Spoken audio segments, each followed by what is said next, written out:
All right, last week on this very podcast, I sang very badly about this being the most wonderful time of the year, like it was Christmas. And I was partially right, which is par for the course 98% of the time, when college football was on the horizon, was starting. But now we are on the precipice, the eve here, September 4th, 2024. As we record this, it will drop September 5th, the day of the opening game of the NFL season. Hallelujah. So, college football was like the fruitcake at the holiday party. The NFL is the warm, wonderful plate. It's the turkey dinner. It's the chocolate chip cookies. It's the best, the true best, most wonderful time of the year. And we've got it covered for you with all our season predictions, our picks for week one here on your favorite politically incorrect sports commentary podcast. It is Sports Frenzy 2.0. That is the maestro, Kevin Crane. And that is the conquistador, Dave Height. And we have picks galore. We told you last week about the fantasy football draft. That, of course, starting to come into play here. We got to set our rosters. Still some questions for you. My boy Jamar Chase showed up to practice. Will he be game ready, though? That we'll have to find out. Now, the good thing is they're playing the Patriots, which is the one game we didn't put on our slate this week. Because it's not a contest. Had the biggest point spread. We'll get into our picks here in just a little bit. We'll cover the news that we've got here of the week in the NFL leading into the first week of the regular season. Then our picks for the AFC and NFC championship games and the Super Bowl and our eventual champion and our MVP of the league. And if that wasn't enough for you, then we're going to give you the second week of the NCAA picks and recap week one. All right, little bit of news leading. This used to be a much more exciting week. I think the fantasy football drafts have kind of taken the excitement away.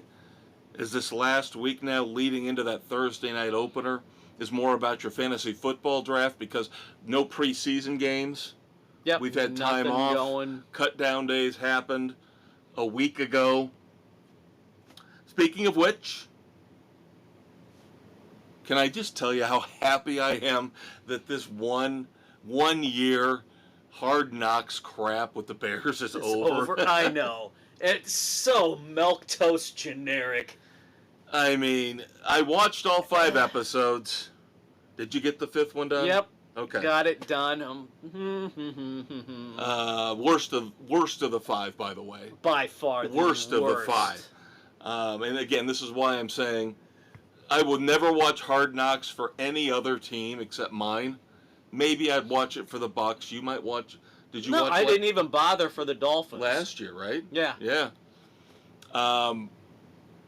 It's just a waste of time, and especially here, as Dave said, with the Bears, they covered over, no cursing. They covered over all the wounds and the bumps and the eccentricities of the players. Yeah, basically, you got the cut conversations that they had with the players they followed. Yeah. That was it. Yep. And I know how much you liked Ian Wheeler. And I did like him as well. So last week, of course, very sad that he got injured.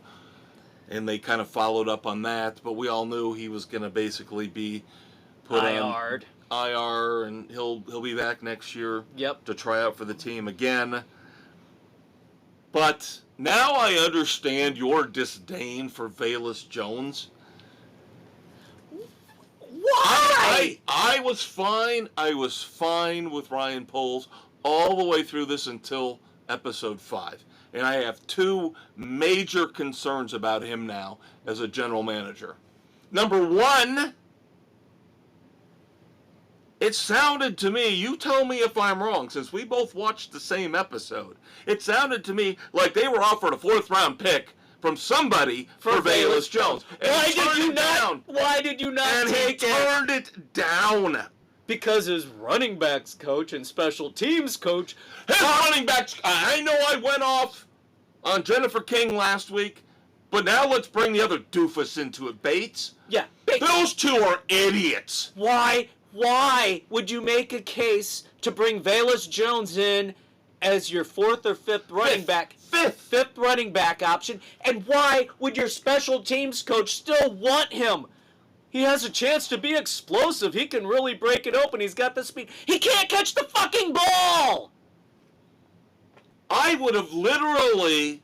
He has no vision. I would have literally pulled a Tyler Reddick and shit my pants if I'd gotten offered a 4th-round pick for him. Oh, my God. I would have jumped taken on it in a second. I would have taken it in a second. A 4th-round pick. You're pretty much guaranteed at least 2 years with a player in the 4th round. Yeah. And that's if you absolutely blow the pick. Oh, my God. Ugh. And, of course, he doesn't go on the depth chart as a running back. He's a wide receiver. Special teams. Ugh. And then the other problem I had with Ryan Poles. The emotional bit with Colbert? Yes! God, yes! Ugh. Yeah, he couldn't bring Austin Reed into his office to let him know he was being cut. He left that for the assistant GM. Yeah. The one guy that we see who he couldn't be bothered to bring in, him and Eberflus couldn't talk to them, to talk to this guy man to man. Had to pawn that off on his assistant. But then, one-on-one, I've got Adrian Colbert. I gotta go off camera into the bathroom because tears are rolling down my face. Fuck off, Poles! Fuck off! Bad. That's terrible. If you're that emotionally wrapped up in one player, you're in the wrong job. You got problems. There are times when you have to be cold, calculating, cynical. I thought that was weakness. That was bad. I thought that was absolute pathetic weakness on his part. That was tripe for the camera. If it was, that still is absolute professional weakness. Yep. On his part. I see something special in you. Come on, dude. Seriously? Seriously? I'm watching, I'm like, you've got to be kidding me. This is a joke, right? Nope. Yeah, so I lost, of all the respect that they were building up over the first 4 episodes, this lost one me. I lost a shit ton. The house of cards came tumbling down. I lost a shit ton of respect for Ryan Poles. For those two things. Those 2 things, yep. Yep. Absolutely. The fact that he is so attached to those 2 players, even though he caught one. Yeah, and then you didn't have the nerve to talk to Reed. No. And you pawned it off on your assistant GM. Oh, he's such a great kid. He's such a great guy. Then why don't you and Eberflus talk to him face to face? And why wasn't Eberflus in the room when you broke down emotionally with Adrian Colbert? Nope. Sorry, if it's Colbert, I apologize. I've been poisoned by the dipshit late night host on CBS. Yeah, I think it's Colbert. Okay. So. But oh my God, I mean those 2 moments, I was literally yelling at the TV, going, "What are you doing, Poles?" Yeah, you and I both same reactions. Absolutely. Pathetic, absolutely pathetic. I don't care if otherwise the roster is built well. When you see, these are the things, I guess this is what Hard Knocks is supposed to do. For the better, for the worse, expose these teams and these GMs and these coaches. And the Bears got through 4+ episodes without having any issues. And I think they wanted to show, oh, we're an organization that cares. We already knew that through the first 4 episodes. No cursing. Everybody's getting along fine. You went too far. You went way too far letting that one fly. They turned it into a Nora Ephron movie. Thank you. Great comparison on that. Oh, so now I'm fired up for the season. Hopefully, Eberflus will be able to overcome his namby-pamby wussy GM. So Kevin Warren's got to take him aside and say, "Listen, you little bitch." And where the hell was Kevin Warren during all of this Very stuff? few moments with Kevin Warren. You got a little, 20-second snippet in the last episode, maybe one other one earlier on. Nothing. Yeah. One little bit where they're discussing the new stadium, and that was it. Yep, so I am not overly impressed with a lot of what I saw with the Bears after that last episode. The running back coaches suck ass.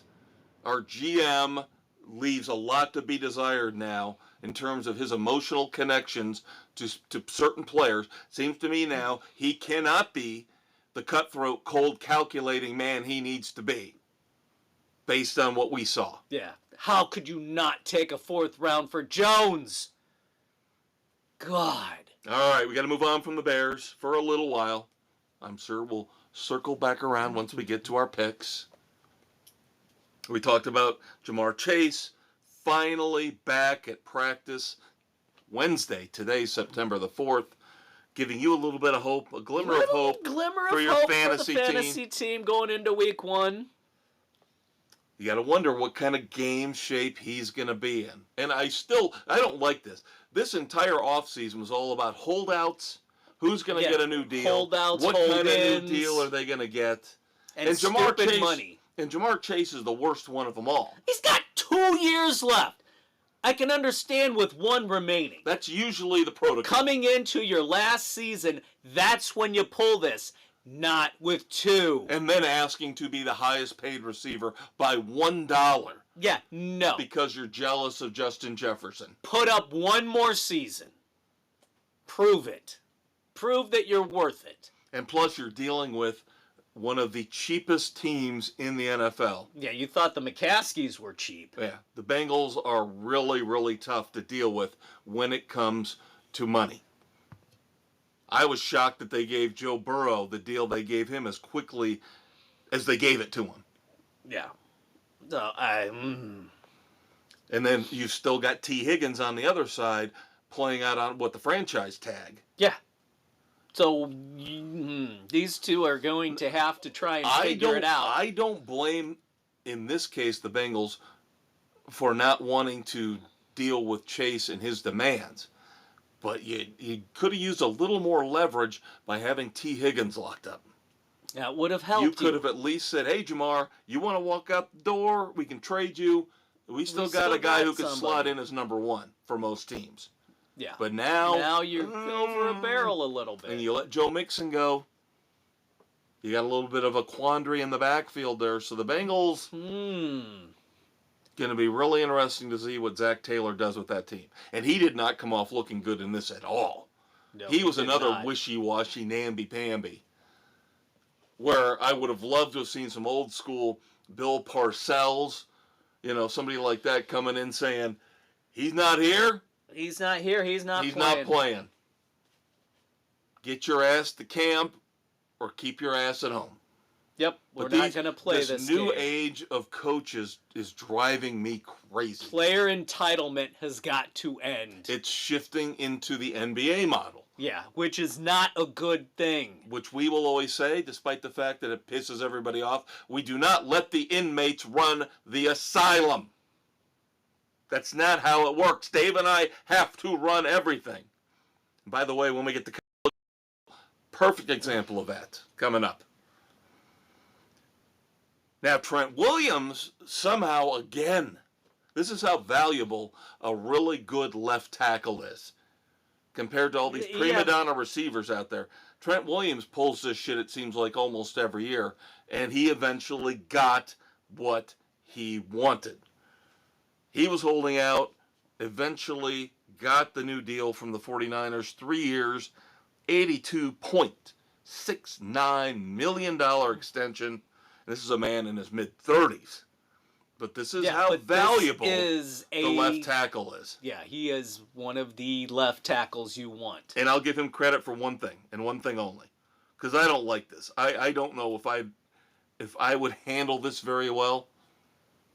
Of course I wouldn't, because No. I am an absolute nut job when it comes to people trying to screw me over. But he did have his quarterbacks back after he signed this deal. In the press conference, first thing he basically said, one of the first things he said was, now we got to pay Brock. Brock is outplayed his contract. We all know it. It's time for Brock to get paid.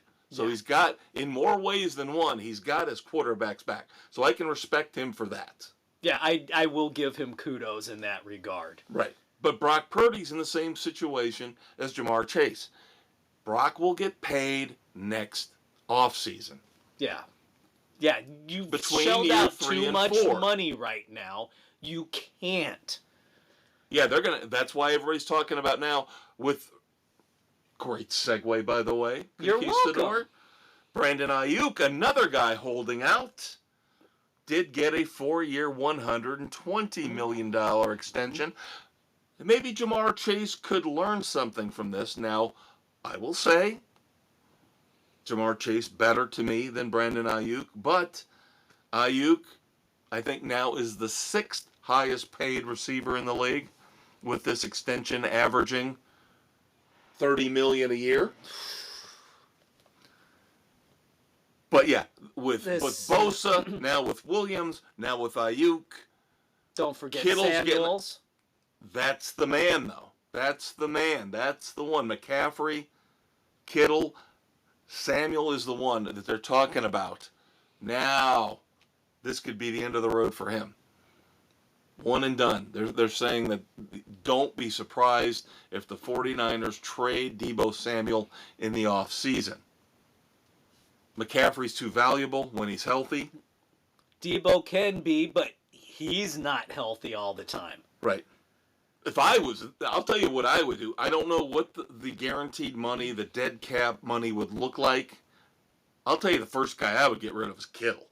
I think Kittle is vastly overrated. Most overrated tight end in the league. When he has a good game, he has a fantastic game, and then he disappears for 3 or 4. Then he'll show up again. Then he disappears. Complete inconsistency. No, there's half a dozen, if not more, tight ends in the league. Obviously, Travis Kelce, but even a guy like Evan Ingram in Jacksonville is more consistent. You can count on him. We've got a 2-year sample now. 6 or 7 catches a game, 70 or 80 yards, and that's a mediocre game for him. Whereas Kittle, like you said, Kittle will go 2 catches, 15 yards sometimes. Yeah, non-existent. Yep. But, he's got those pizza ads. He's really funny in those pizza. And by the way, have you seen these new pizza ads? With him I fast forward through commercials when I can. There's this new pizza ad with him and Amon-Ra St. Brown. Oh, Lord. Now, I will give George Kittle credit, even though, as we've talked about here, very inconsistent. He's a charismatic, fun guy. Yeah, you get that in interviews and everything. So he works well in these commercials.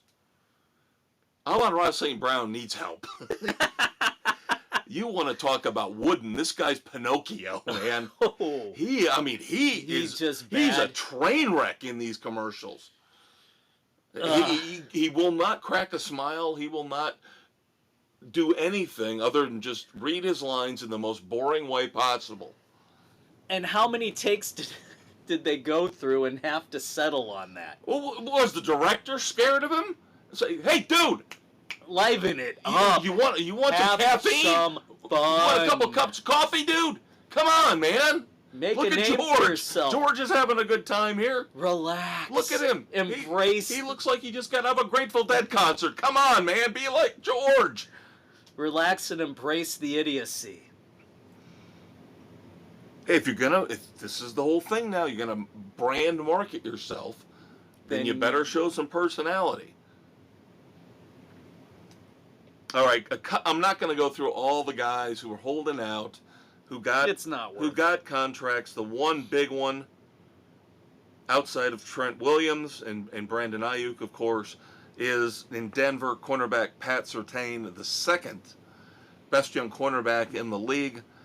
Got a 4-year, $96 million extension, $77.5 million guaranteed, $24 million average annual value, which makes him, of course, the top paid cornerback in history. And as you've always said, Dave, whether it's TV ratings, whether it's these contracts, it's just record-setting every day. Every day a new record. Every day a new record. It has to stop. I think New England made the right choice. This was really the final starting quarterback piece of the puzzle over the 32 teams. And I agree with going with Jacoby Brissett. Don't throw Drake May into the fire with a bad team right away. Right, especially when you haven't fully prepared him from the outset. You've got a defensive coach. So do you really know how good he is yet? No, you don't. Now, of course, in our reverse fantasy draft we were talking about, I think Jacoby Brissett would be the number one overall pick. Yep. And of course, the world sucks. We all know this. The world sucks. That's what Dave and I talk about every week, whether it's here or on the weekend edition. Your best politically incorrect pop culture commentary and reviews Saturday mornings. Every Saturday morning. The world sucks. The world is a cesspool. And it's only getting worse. It makes you want to lock yourself up in your house 24/7. As San Francisco wide receiver Ricky Pearsall, a 2024 first-round pick, found out.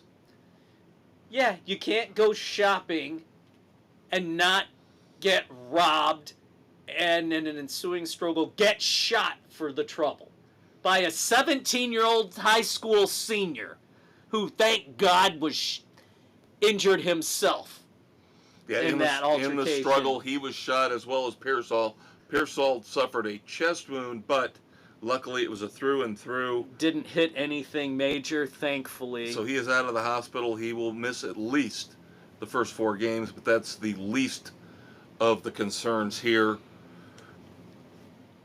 A little bit of background on this to make things worse. Number one, this happened after an autograph signing at 3:30 in the afternoon. This was not one of those situations where somebody was parading around their bling after going to a strip club at 3 in the morning. Right. This was an autograph session. Ugh. And I've gone back and forth on this other part because I'm not big on ostentatious displays of wealth. You know, the guys that have the custom-made chains around their neck with the diamond-studded number of what their jersey number is, that kind of stuff. You're asking for trouble when you do that. Now, Pearsall was wearing a Rolex, is my understanding. So they're wondering if he was not scouted out ahead of time at the autograph signing. Somebody was at the autograph signing, saw he was wearing the Rolex. And said, oh, I'm going to target that guy. Yeah. But come on. I still Seriously. You wear a watch. I wear a watch. We like it. It's the one little bit of, if you want to call it bling, that we like. But we're wearing. You're wearing an Apple Watch. Yeah. I'm wearing a fucking $20 Timex. But let the guy have the Rolex at least, will you? But no, you can't even walk around with a nice watch anymore in the middle of the afternoon. Oh, I forgot. It's California. Yeah, San Francisco. There you go.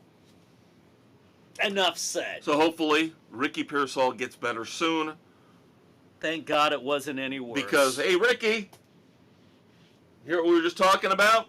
You could be taking Deebo Samuel's place really soon. Yep, you very well could. All right, Dave, time for our season prediction. 7 of our 8 expert panelists have their picks in. Let's do a quick overview, will you? Let me know what you think.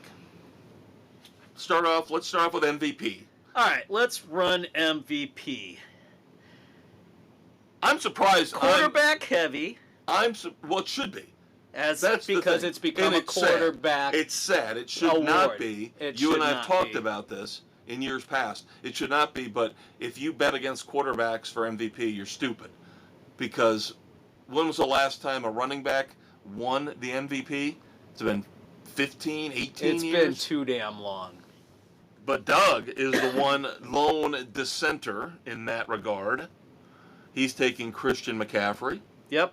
And then we have a couple, Aaron and Nick, going with last year's MVP, Lamar Jackson. I don't know that he's going to pull it off back to back. Can he stay healthy? I like to think I know my NFL history. 3-time MVP, and I'm going to assume he's not winning the Super Bowl this year. No. I mean, Aaron Rodgers won it 5 times and's got 1. But wow. Yeah, that's... I'm going with the obvious. You want to talk about somebody who deserves another MVP. Would be Pat Mahomes. Got better weapons this year, even with Hollywood Brown being injured. Yep. You got Xavier Worthy, the speedster. You have got Rashee Rice. Doesn't look like he's going to get suspended. Travis Kelce. And now they've brought in an underrated utility back in Samaj P. who will take the place of Clyde Edwards-Helaire. I think he's got all the weapons he needs to have an MVP season. It's there. And look at you and Bill. Bill and I going with C.J. Stroud. The way he came on at the end of last season, looking solid. They upgraded some positions there for him. So, could be a good breakout sophomore season for him. Two things. The sophomore slump? No, absolutely not. 2 other things. Because I love the pick, but I have 2 reservations. Kids, I have reservations about everything in the NFL this year. This is why I told Dave weeks ago when I drafted my first fantasy team, practicing for ours. I hated the team because there are problems with almost every player not named Mahomes in this league. Stroud does not have any problems in and of himself. Number 1 problem, Stephon Diggs. Stephon Diggs will poison that locker room. They need to get through this year and get him out.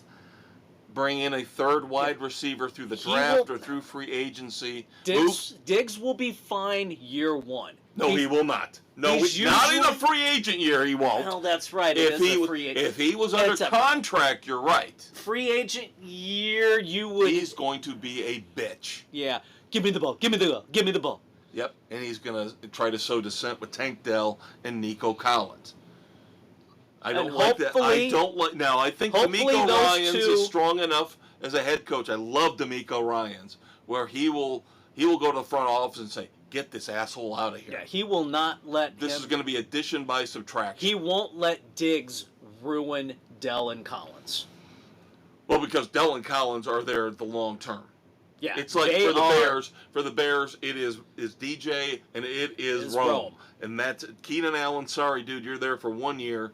Your buddies with Caleb. Yeah, this is to help him through his first season. Right. You don't have a veteran quarterback. You got a veteran receiver. And it's very, very interesting how similar the Texans and the Bears are in that respect. But the difference is Keenan Allen's a professional and a team player. Whereas Stephon Diggs is a little bitch who always tries to whine his way out of everywhere he's been, from Minnesota to Buffalo, and now I worry he's going to do the same thing with the Texans. Yeah. The number 2, 1 more year. 1 more year. We'll see. You never know. 1 more year. You never know. I could see making this pick next year. Maybe. We'll see. And then, of course, Mississippi. Homer pick for the Bills with Josh Allen. He is the only offense they have, but will he be able to stay healthy? Yeah. He could end up going down as one of the best quarterbacks ever to never win an MVP. Yeah, when it's all said and done. And It's going to be really tough now, really tough road for him to win a Super Bowl. They're going to have to retool. I still think they need a new coach. Prediction, yes. Big time predictions for the Bills in this offseason. They will be fine.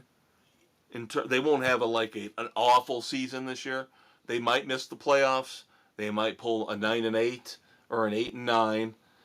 Sean McDermott, I don't like him. Gone. I don't like him as a head coach at all. They need to retool, revamp that entire team. Absolutely. Get him some weapons. Get that defense back and healthy. Yep. All right, so across the board, except for Doug, one of our picks for the AFC Championship game is, of course, the Kansas City Chiefs. Doug somehow thinks that the Chiefs won't make it. Okay, that's fine. Maybe Patrick Mahomes gets injured.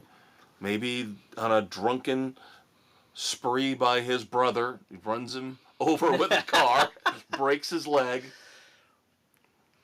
But he's taking the Bengals. Doug takes the Bengals in the first slot, second slot. Got a couple Bills. That would be for Bill and Jen. Got a couple Texans. That would be for you and Doug. Oh, God. And then Ravens in that second slot for me, for Nick, and for Aaron. There you go. Rematch. A little bit of a rematch there. Yep.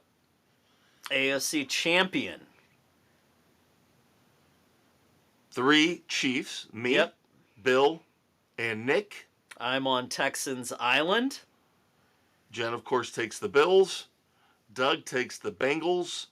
A lot to expect out of them given what we just talked about a few minutes ago. Yeah. And Aaron takes the Ravens. Which is a popular pick. Yeah. But when we get to our first NFL pick in a minute here, I'll explain why I can't go that far with the Ravens. And I've got a rematch in the NFC title game. As do you. 49ers and Lions. Bill's got it as well. So does Jen. So does Nick. And then we get to the last 2 panelists with some dissent.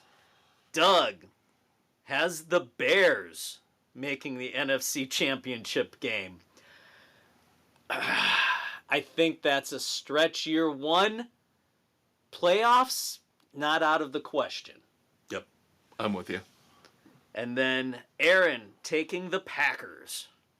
Yeah, they also have the 49ers, by the way. So all 7 of the 49ers panelists. across the board. Now for the NFC champion, I'm going with the Lions. This is their year to me.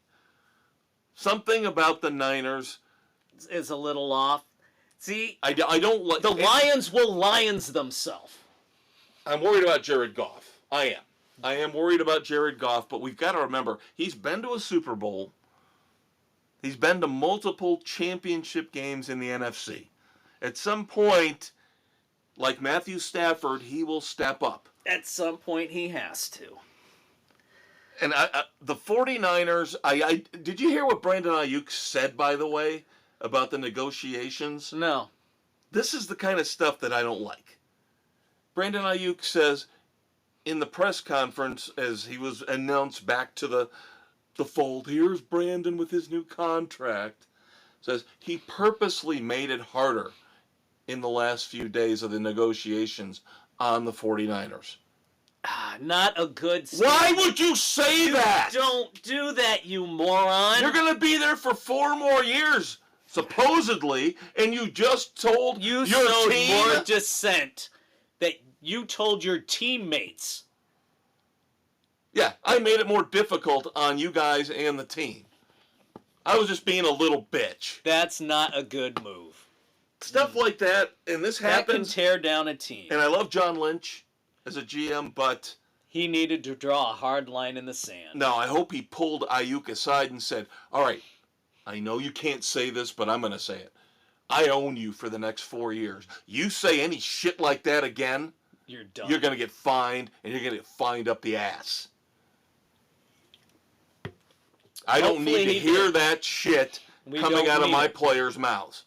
You hear what Trent Williams said? First thing he said was, let's take care of my quarterback. I've got his back. Why couldn't you say something like that? Instead of Yeah. go, Well, I it's tried to all make it about more. me. Yeah, I tried to make it more difficult on the Niners. Dickhead. So for that reason, Anyway. I will not have the Niners going to the Super Bowl. I have the Lions, but you do. I have the Niners, as does Bill and Aaron. Jen and Nick are with me. They have got the Lions going to the Super Bowl, and Doug, Doug has the Bears going. Homer, Oh, Doug, Homer. Doug. Then the overall Super Bowl champion to wrap up our tiebreakers, as we like to call them, otherwise known as our 24-25 NFL predictions. Yep. You and Nick taking the Chiefs. Me, Bill, and Aaron taking the Niners. Jen taking the Bills. And Doug taking the Bears. So there you go. Couple of Homer picks in there. Yeah. Of course, we're still waiting on the elder statesman. Very, very rare for him to be putting his picks in at the last minute. Not late yet. Home remodeling going on in their household. They had the master bath. Nobody tells me anything. gutted. Nobody tells me anything. I just found out today that that's what happened this week. I knew found it was out at the coming draft up. last Monday. Nick's like in the process of buying a house and selling a house. And that's why his picks have been a little bit late. I'm like, dude, just tell me. If there's a legitimate excuse, it can be forgiven. Wow. Communication. See? Open the line. Why is it the need to know information is never carried forth? It's ridiculous. Absolutely ridiculous. And this leads us into... And that was the paraphrased words of Burt Gummer. Tremors 1, Yep. Tremors 2. All the tremors. This leads us into NFL Week 1. We are picking all but one of the games. Yes, I am an asshole. We will not be picking the New England Patriots. No, that game had the largest point spread. I was trying to keep us within a touchdown. Yeah. And plus, we don't know what to expect in the first week of the season, so that makes this more fun. We will definitely whittle it down in the weeks to come. But Thursday night, September the 5th, AFC Championship rematch. Ravens at the Chiefs. I think it's going to happen 2 years in a row. I think the Ravens come out. I think with Derrick Henry now in the backfield there, Steve Spagnuolo might try to counter that, but then that leaves Lamar Jackson a little bit more room to run. That leaves him a little bit more passing options in terms of Mark Andrews now healthy, Zay Flowers. It will be a good game. The one thing I do worry about, and I alluded to this earlier, in terms of my Ravens pick, I do think they will be able to win this one. I do think they will win enough. They will win that division. They will get home field to the point where they will be able to get to the AFC Championship. But a lot of losses on that defense. Defensive coordinator gone. He is now the head coach in Seattle. They lost Queen, linebacker, and now with the Steelers. That team's got a whole other mess of issues, though. You wonder if the Ravens can again reload that defense with another great new coordinator, with young guys stepping up, next man up on that defense. You do have Roquan Smith still there. Yeah, the stalwart. The one guy I wish the Bears had never let go of. Saw him in a press conference the other day. That man is a leader. That man is a phenomenal football player. He should be back there leading the Bears. But can you imagine Roquan and Montez Sweat? Oh, good Lord. Jalen Johnson in the secondary. All three levels. Yep. All right, I'm taking the Ravens. So's Doug and Aaron. The rest of us are going with the Chiefs. At home again, they cannot lose 2 in a row. Not 2 season openers in a row at home. It's going to be deja vu all over again. They lose the home opener, win the Super Bowl. We'll see what happens. All right, we have rare, first time ever, I believe, Friday night game. Of course, this one is down in the wonderful, peaceful, calm environs of Brazil. Yep, nobody wears green. No green. And what did I point out to you last week? How the Eagles have debuted their special uniforms. Yeah, the silver and black. white. Or that's right, the black. Black the and black silver, and I think. silver Yes. and white. Yeah. Yeah. Yep. Oh. So, yeah. Oh, but green. No. Nobody cares about color green. You can wear green all you want. Oh, but you're changing. That's fine. That's a good choice. Great. Change those colors. Yep. So the 7 Eagles across the board, except Aaron is taking the Packers. Yep. Packers and Eagles from Brazil. That, I believe, is on the cock. That is only on the cock. Yes, it is. I know how much you love your streaming exclusive Fuck games. the streaming games. Bullshit.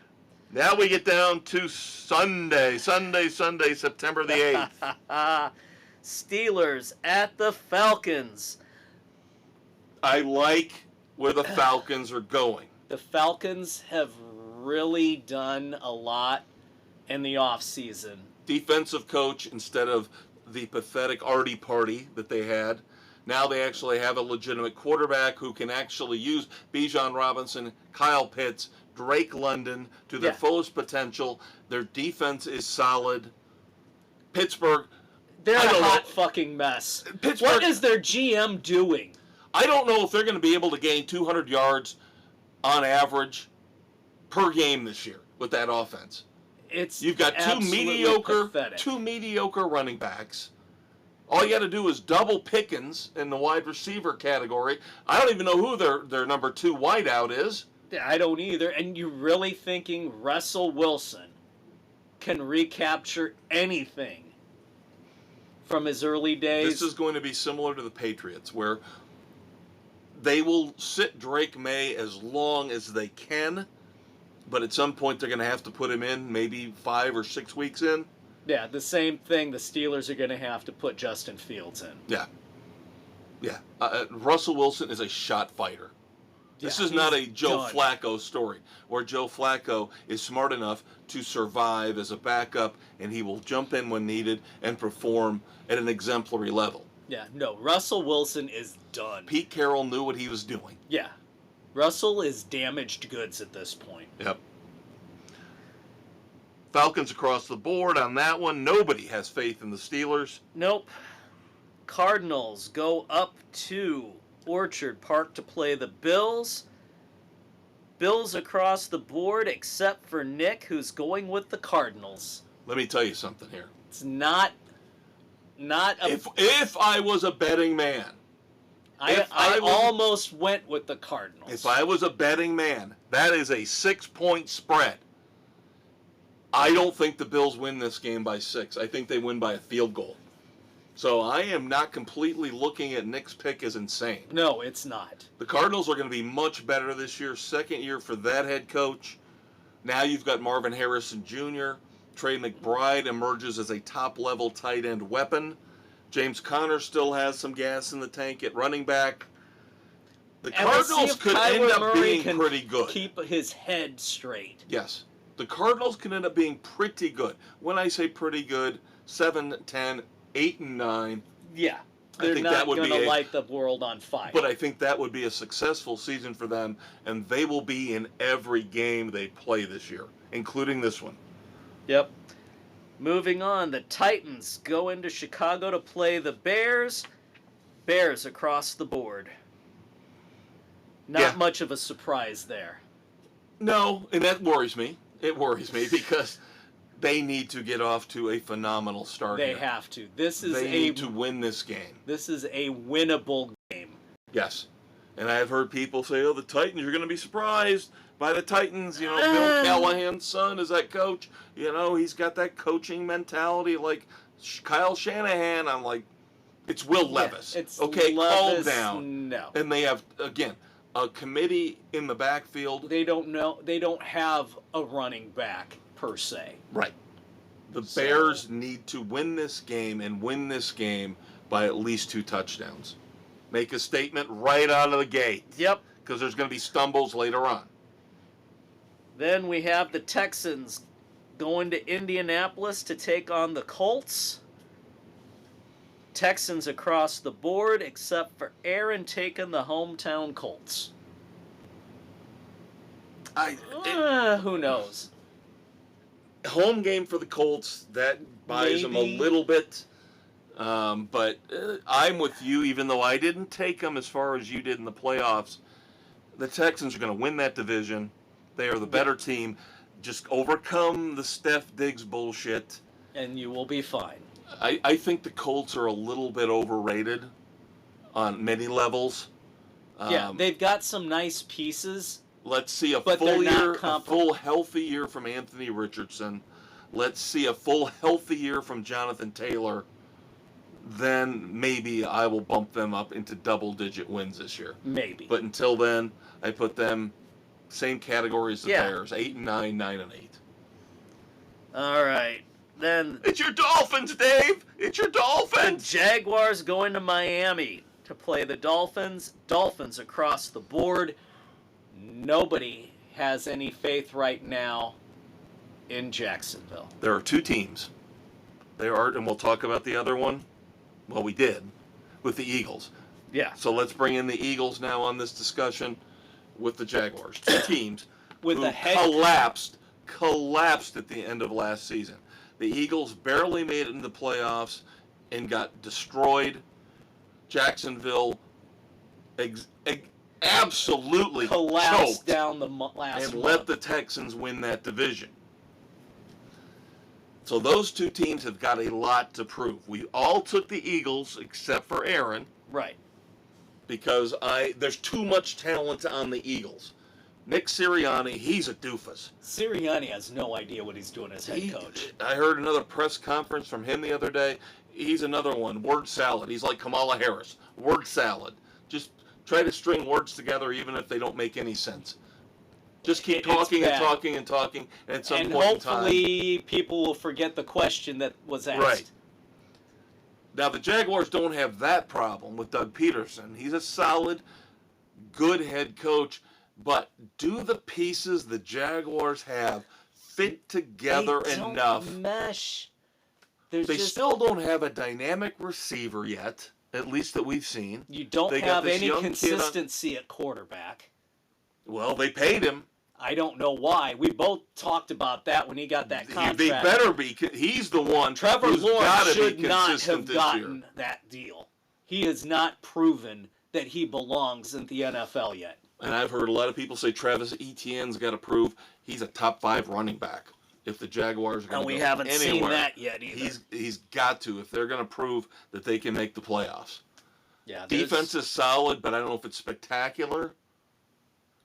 Dolphins, we know that offense will put up points. That offense will click. This will be a high-scoring game because the Dolphins' defense I'm not impressed with. No, there's a lot of work they need to do on defense. This is going to be like a 34-27 game. The Dolphins' skill position players, how much better they are, they will win the game. Yep. Here we go, Dave. Here we go. Here's where I thought I was going to be on an island. I thought I was going to be. Panthers at the Saints. You and I. Oh, and Doug. Oh, God. If it was just us, I'd feel a lot better about taking the Panthers. Doug thrown in the mix, that has me questioning our sanity. But they cannot be that bad again this year. Well, but the Saints, it's more... They have improved. The Saints are awful, and they did nothing to get better. Yeah, the Saints were in salary cap hell through all of their own fault. Yeah, all of their own fault. Had no clue what they were doing. I've lost a lot of faith in Derek Carr. A lot of faith in him. Yeah. Alvin Kamara is getting on the wrong side. He's on the wrong side when it comes to age for running backs. I don't like Chris Olave at all. I had him on my fantasy team last year. I don't see what the big brouhaha is about how great he is. People drafting him as the 7th or 8th best tight end, or wide receiver. I'm not impressed with him. No. What the Panthers have got is, number one, they can't go anywhere but up. Right. They got a brand new young head coach addicted to porn, which I love. And he comes from Tampa Bay, which I love. He made Baker Mayfield look good. He did. Which is why I'm downgrading the Buccaneers this year, and I'm upgrading the Panthers. Now, Bryce Young, just like Trevor Lawrence, has got to show up this year. Got to. Second year, he needs to take a monster step forward. Underrated running game with Chuba Hubbard. Very underrated running back. Rely on that. Will be the starter for at least the first 4 or 5 weeks. They got a young kid on the IR that they're going to bring in eventually. People seem to be up in arms in terms of Deontay Johnson coming over from the Steelers. Okay, whatever. We'll see how good their defense is, but I think, like you said, this is more about a referendum about how bad the Saints are. Yes. Versus how good the Panthers are. I think Dave Canales comes out, injects new life into this team. Panthers win in New Orleans. Yes. Saints are just bad. Everybody else, of course, takes the Saints, except for the two geniuses and the Doug. Doofus. And Doug. Oh, we love Doug. We Stop do. it. We love do. The homer. Uh-oh. I see it almost again. Oh, good Lord. Vikings at the Giants. How are the Vikings favored in this game, by the way? That's what I want to know. A home game for the Giants with Sam Darnold. You think Sam Darnold is going to lead the Vikings? This point spread. I saw this and I'm like, wow. Seriously? Brian Daboll's in his 3rd year as a head coach. He knows what he's doing. Yes, they have not done the best job in terms of drafting skill position players, but now they have Malik Neighbors. Daniel Jones is on a prove-it year in his deal. Yep, he's healthy. You've brought in, yes, you lost Saquon Barkley, but Devin Singletary's not a bad consolation prize. No, he's going to be just fine in the backfield. And you shut down Justin Jefferson if you're the Giants. And Jordan Addison's going to kill you. There's no T.J. Hawkinson. No, he's still. You got Aaron Jones running the ball. I'm not overly scared about that. Giants win this game by a touchdown at least. Yeah, Giants for you, me, Doug, and Aaron. The Vikings for Bill, Jen, and Nick. Oh, we almost had it. The Raiders going to L.A. to play the Chargers. What, across the board? Almost had Chargers across the board, but Nick is going with the Raiders. Jim Harbaugh's not losing his first game. No, he's not. That defense, he will have that defense. That defense could end up being a top 5 defense by the end of the year. Because remember, you have a defensive-minded coach. And Dave and I talked about this in the offseason. They got rid of all their offensive skill position players who were underachieving under Brandon Staley. Austin Eckler, gone. Keenan Allen, gone. Mike Williams, gone. Guess who's not gone? Khalil Mack is not gone. Bosa is not gone. Derwin James is not gone. That defense is still there. Yep. And now, like you said, defensive-minded head coach Gardner Minshew is in for a long, it's going to be a long day. Now, this will be a low-scoring game. I wonder if this one will hit 40 points total. This could be a 2017 type game. Yeah, even with Herbert out there. Now, I don't like the Chargers overall this year. No, they need offensive weapons. Right. But it'll be interesting to see how this team reacts to having Harbaugh as a head coach. It might take a year or two for everything to run full circle. Yeah. But still, it's the Raiders. Raiders gonna Raider. Yep, they'll Raider themselves. All right. Young Bo Nix is leading the Broncos out to Seattle to take on Geno Smith and the Seahawks. Yeah, this was the one I almost dropped off the slate too. This was the next one after the Bengals and Patriots.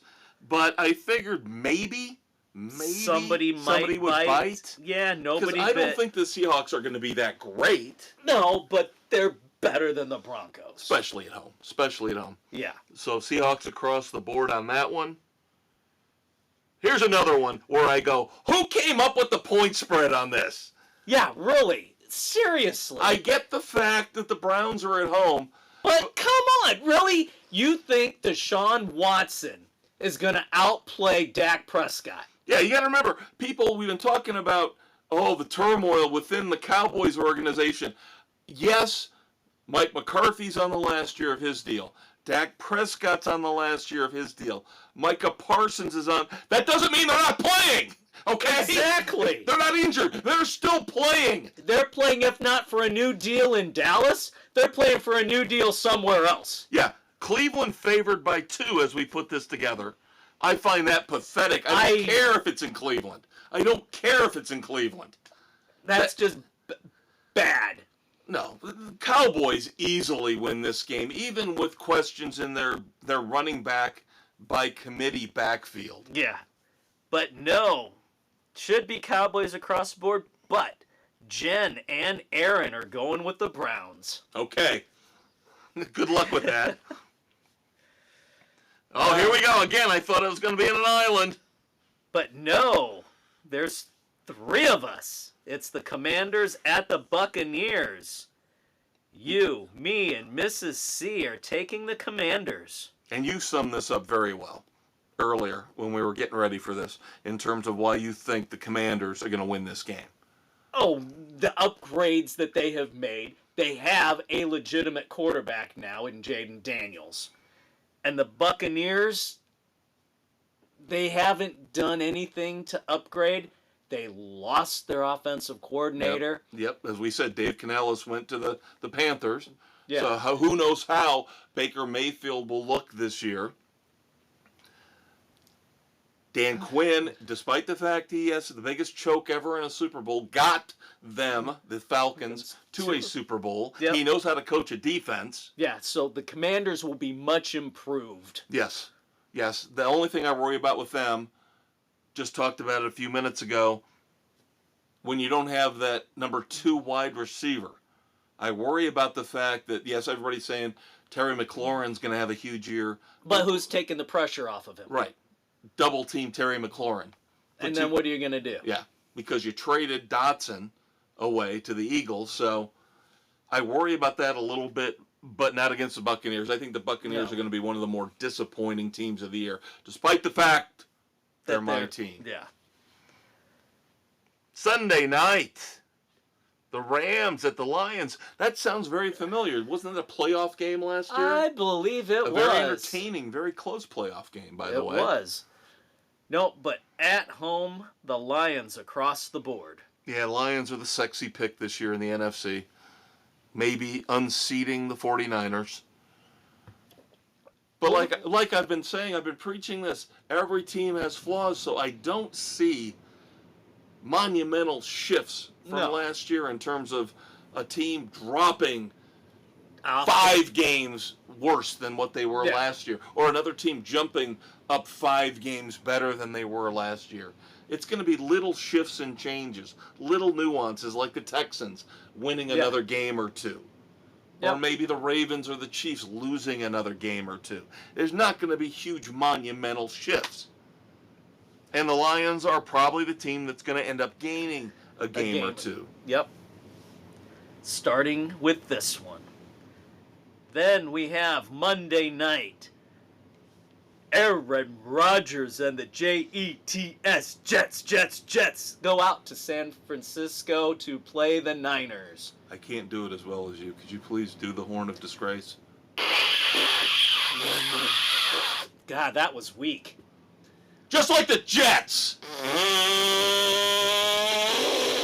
There, that's better. I am so sick of hearing the New York sycophants in the media talking about how great the Jets are. You notice how none of us have the Jets advancing to the AFC Championship?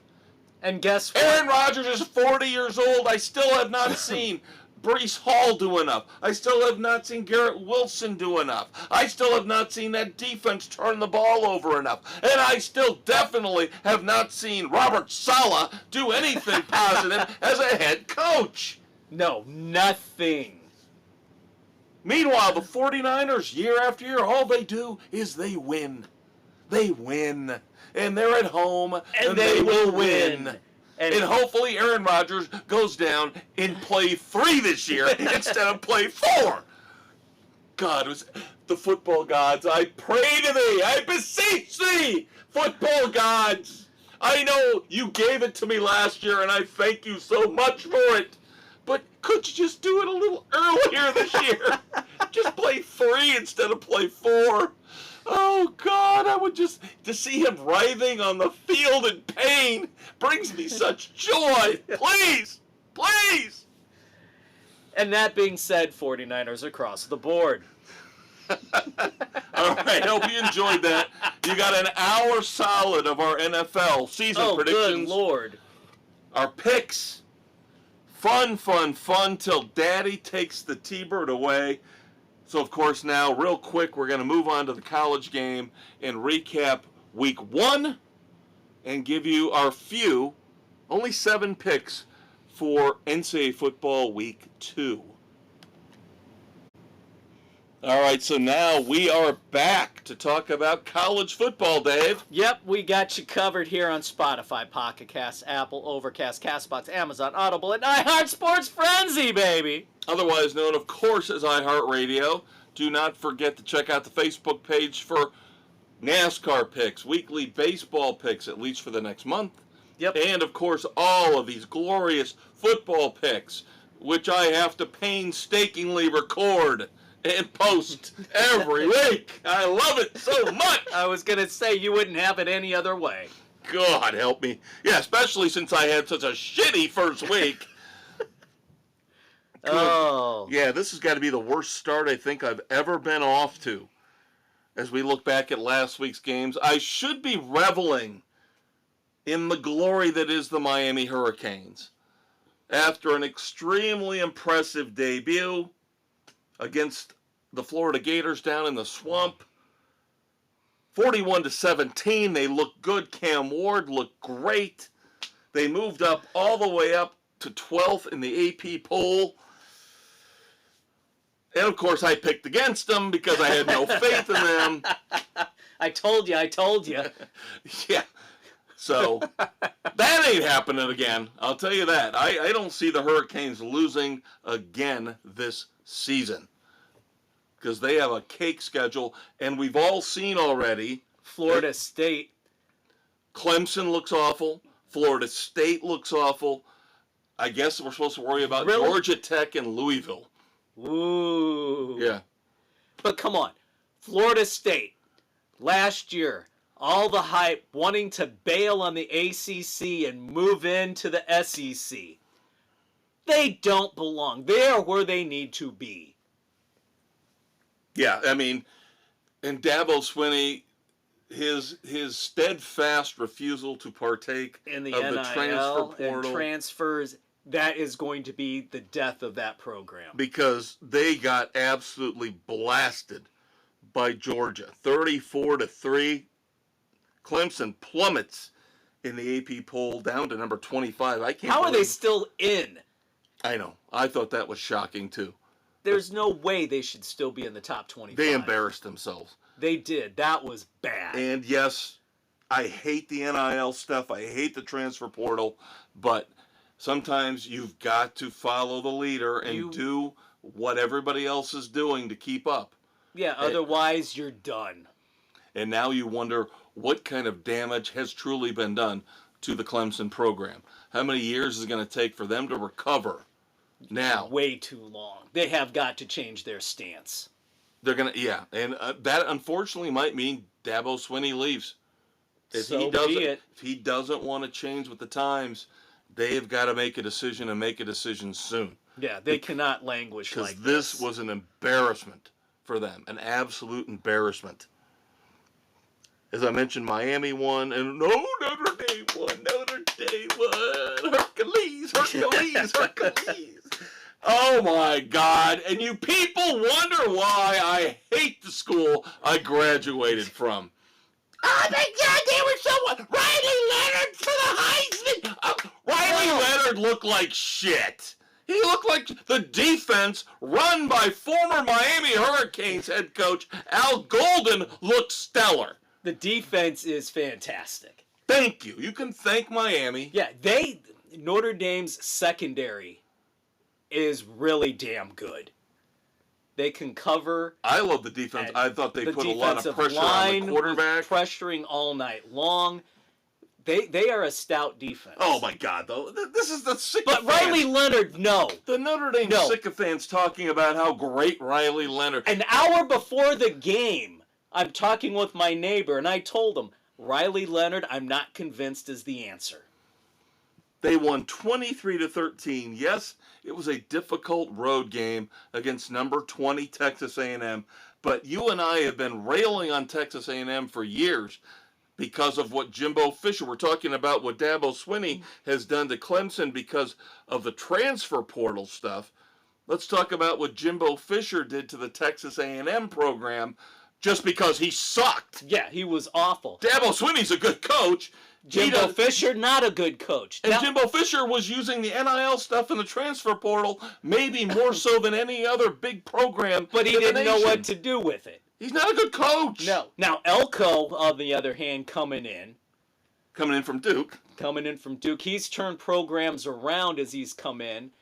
And there's hope for A&M with Elko. Yeah, but it's going to take time. And, of course, you had the symmetry between Riley Leonard playing against his former coach. Yeah, and that's sweet. I still do not think that offense looks great.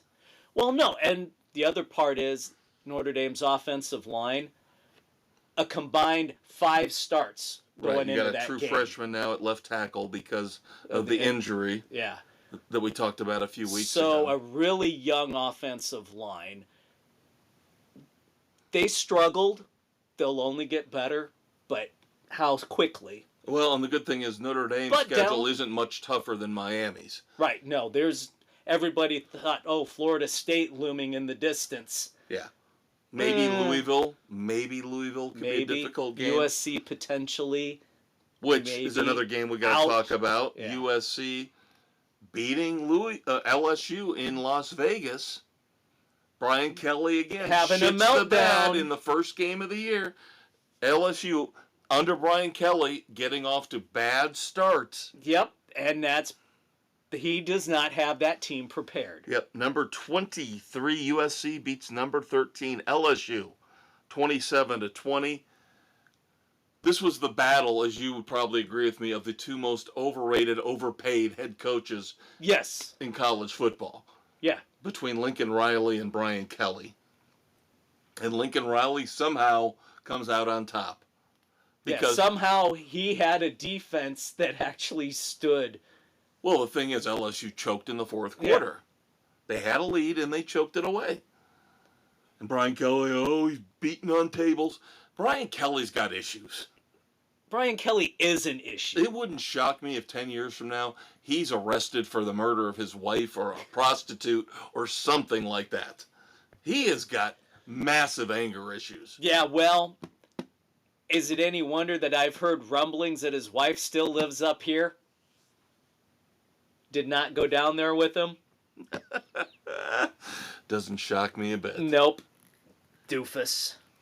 That's okay. I've heard there's plenty of opportunity in New Orleans. So Brian will probably be just fine. No, I want to put it in that hole. God, his face getting all red. I said blowjob, not a hand job. God damn it!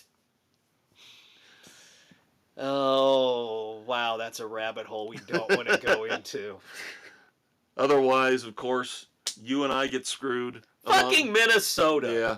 The only Big Ten team to lose. Yeah. At home. The Big Ten goes 17-1 week 1. And we get the one team that chokes. Missing the last-second field goal. Idiots. Otherwise, Penn State goes into West Virginia. Penn State's a sexy pick to at least make the final 12. Yeah. Northwestern, Miami of Ohio. That was my island pick, but man, ugly game. That was bad. The temporary stadium looks gorgeous. Have you seen pictures? Yeah, they did a nice job getting that ready. Yeah, right off the lake. Yeah, oh my God, it was pretty. But come on, if you'd have told me when I made that pick, again, the only pick for Miami of Ohio, if you'd have told me Northwestern was going to score 13 points, I'd have said, "Oh hell, I got this in the bag." Nope. No, 13-6. Awful, terrible. And then Houston. Wow. What a terrible debut for that head coach. That was bad. Oh my God, getting shellacked by UNLV. Yeah. Houston is in trouble. Houston is in big trouble because they're going to get destroyed this week. Yeah. They're going to be 0-2. Going to be a lot of questions about that particular hire.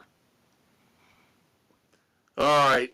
Bad news. This is where earlier on, about an hour ago in the show, I alluded to the fact that once again, Dave and I have to run everything. Yep, that we do. Before we get to our picks for week 2, just want to point out something. By the way, going back to Florida State just for a second, and I know our buddy Jamie, I had this down in my notes, but he pointed at it as well. Florida State, DJ Ugalele, program killer. This will be 3 for 3 in terms of programs that he has transferred into that has underperformed with him at quarterback. Started at Clemson. That began the downfall. Then I think he went out west after that, didn't he? He went out west. I can't remember where he went, but he did them no favors. And now, Florida State, bye-bye. Yep.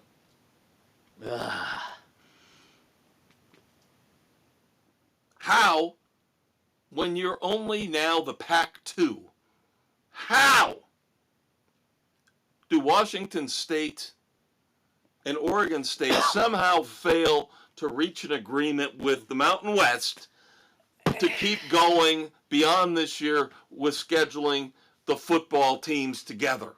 It makes no sense.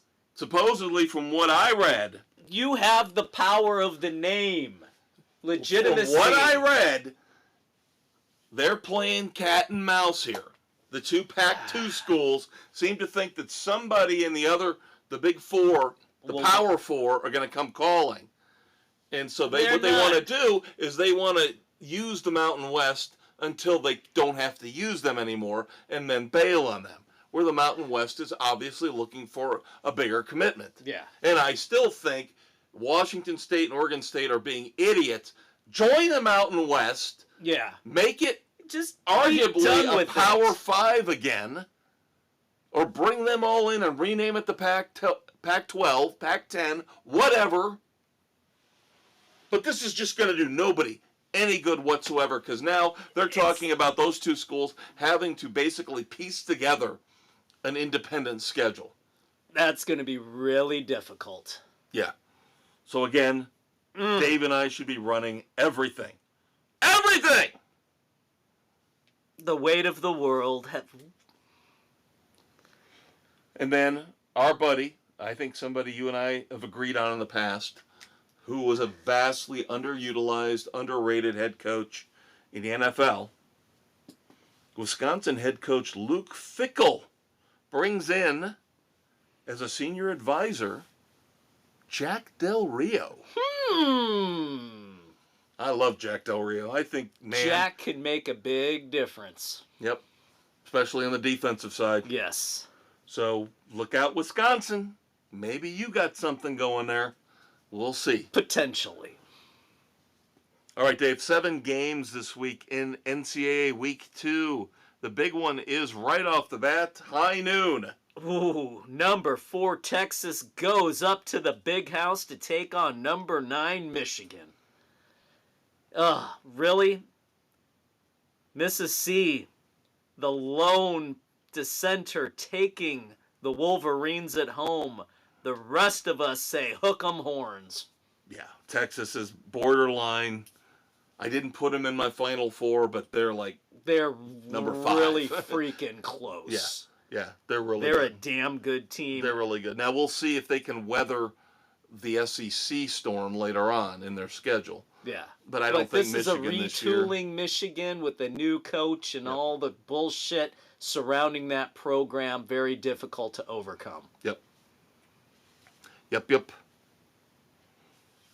Then, Arkansas. Bobby Petrino's Arkansas team. taking on our man, Mike Gundy. Number 17, Oklahoma State. Cowboys. I'm a little worried about this. This is one of those where Gundy could Gundy himself. Yep. They will do one of two things. Oklahoma State will always do one of two things. They will either lose early, bury themselves in a hole, and then work themselves back up through the standings the rest of the year and somehow end up in the top 15. Or they will get themselves up in the top 7 or 8 and then lose a game they're supposed to win and then drop. Now, the difference this year is they don't have to play Texas and they don't have to play Oklahoma. Right. The two... At least in their conference. Yeah. So, in a questionable Arkansas team, not a lot of experience there at this point. They pretty much blew their load 2 years ago and now are kind of revamping. But Oklahoma State across the board. Early this year for this rivalry, I believe. Yes, it is. Iowa State at number 25, Iowa. I hate to say this, first game back for Kirk Ferentz after the 1-game suspension at home. Somehow he's turned into a great defensive coach. Yeah, Iowa's always had a decent defense, and their offense has always been suspect. But Mississippi's taking Iowa State. The rest of us taking the Hawkeyes. Yep. Oh, I'm gonna love this God. one. I'm gonna love this one.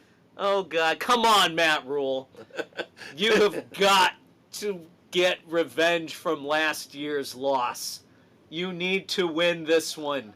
Year 2 for Matt Rule will be a lot better than year 1. I think he's finally going to get Nebraska at least back to respectability. Yeah, and it has to start this week as they host Dion and Colorado. The Eagle Maniac, Dion. Coach Prime. Don't you dare ask Coach Prime a question he doesn't like or he'll get you banned from the locker room. Idiot.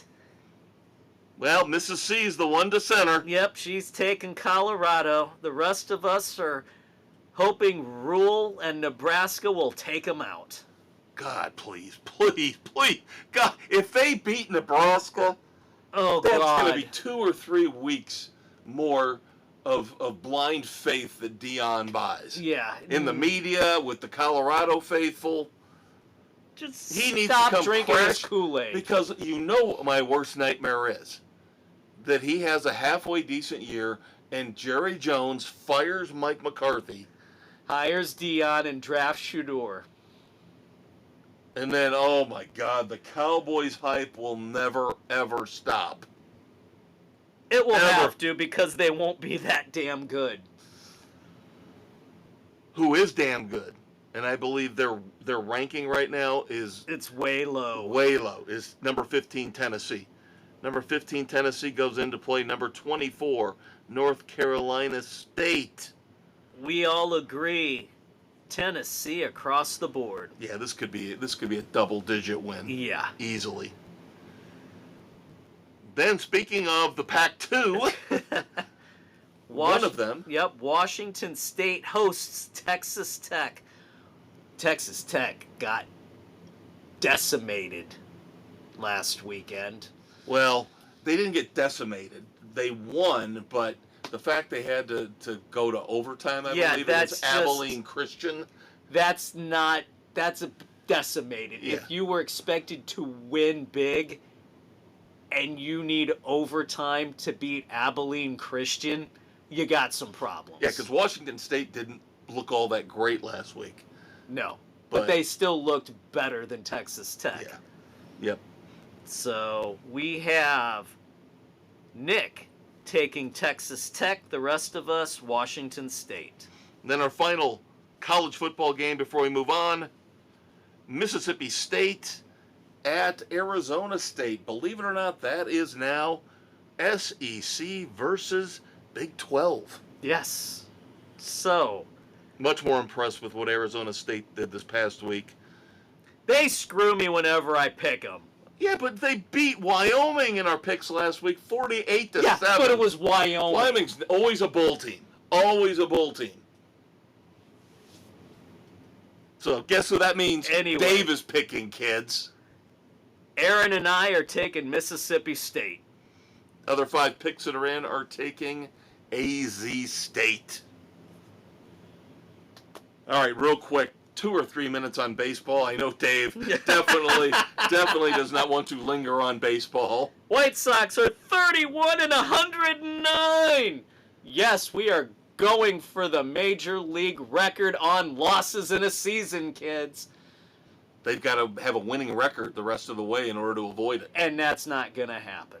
They're in the middle of a 12-game losing streak as Their they play. third double-digit losing streak. They're in the middle of a game right now as we record with the Orioles.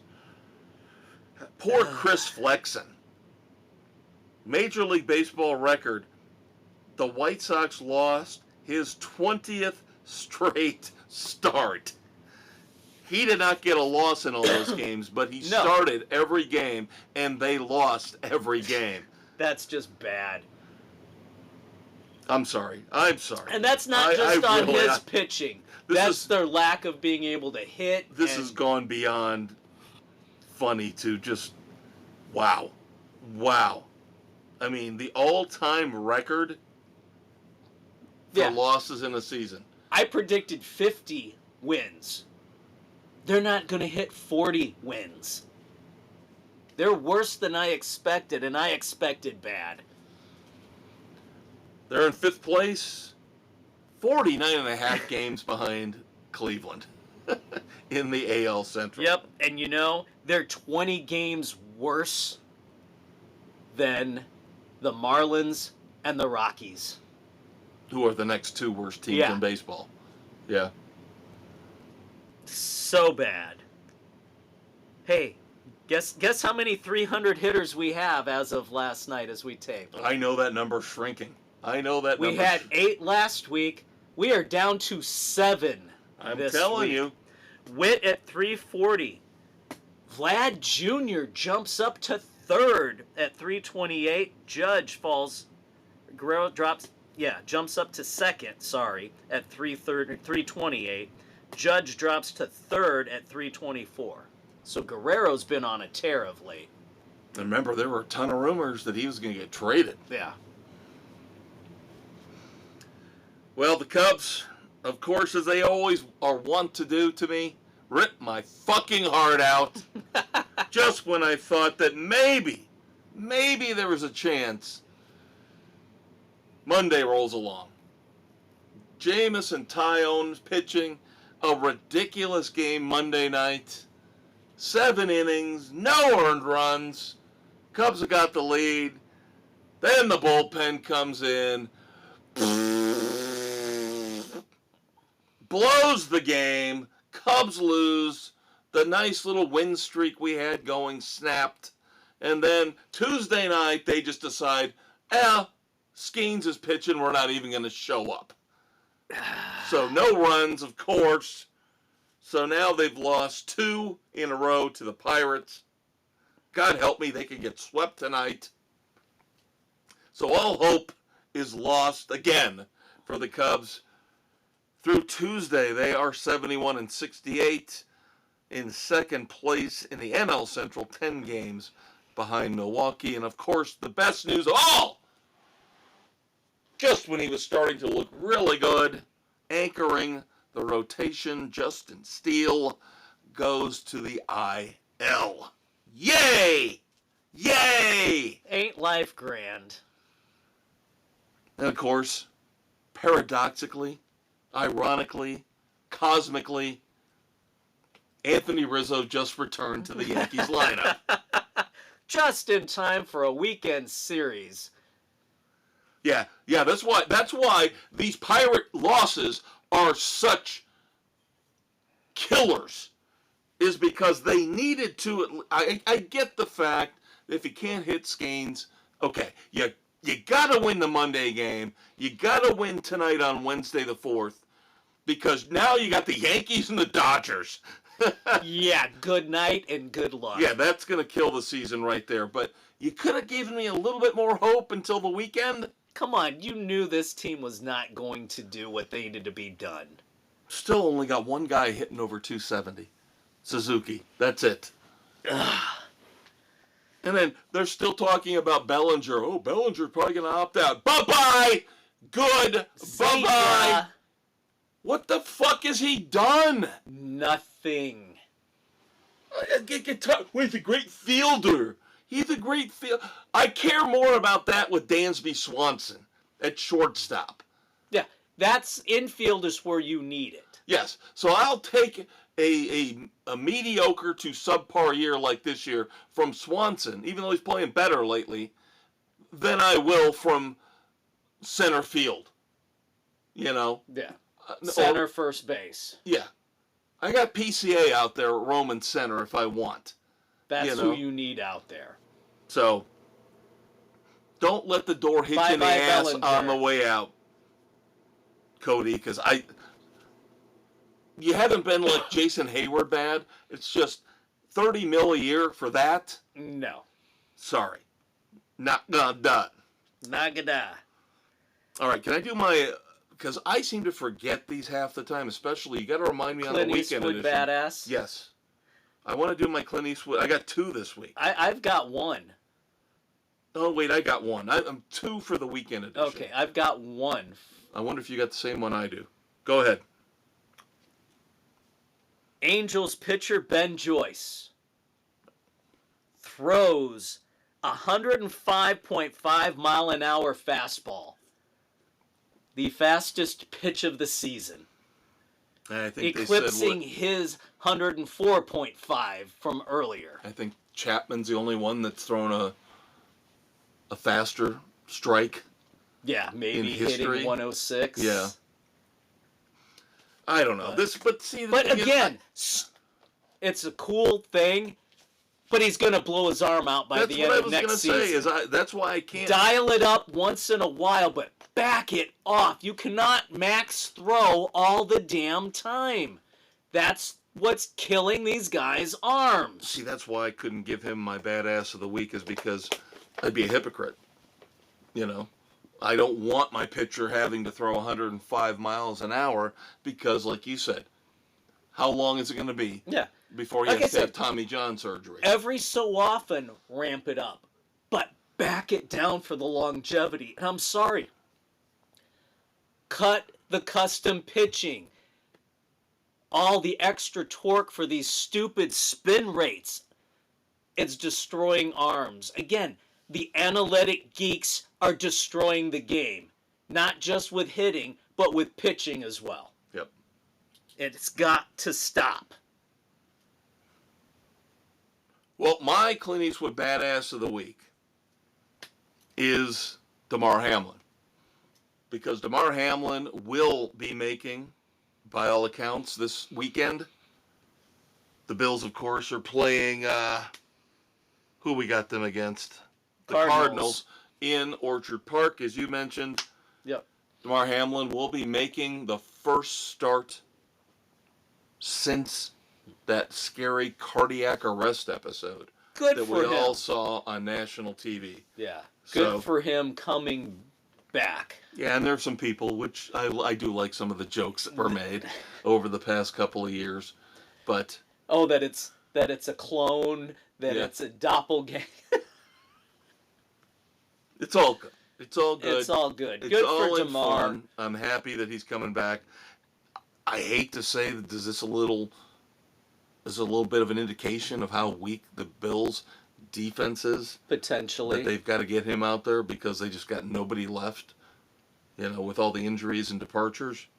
I'm not trying to rip on him. No. he's my badass of the week. He was a decent player and just took an unfortunate hit. All right, let's cover some miscellaneous sports, and then we'll hit NASCAR and, of course, our dumbasses of the week. The golf season is officially over. Kinda, sorta. I'll explain that in a minute.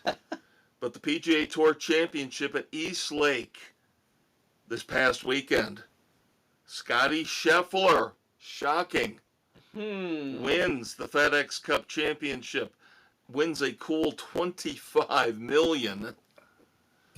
Hosts the 30 under, of course. Little hinky here with the scoring and how they do it, and how based on your overall ranking you get more strokes under par. It's crazy. 8th win of the year. I believe this is only technically his 7th PGA Tour win. Again, because of the way they score this, I don't think this counts, other than in his bank account. Yeah. And for the year, Scotty Scheffler, now we talked about the fact the PGA upped all the purses to compete with Live Golf. So this year, Scotty Scheffler made $62 million just this year. To hit a little white ball. And I believe, if I'm not mistaken, I read that number alone would have put him in the top 10 all-time career earnings.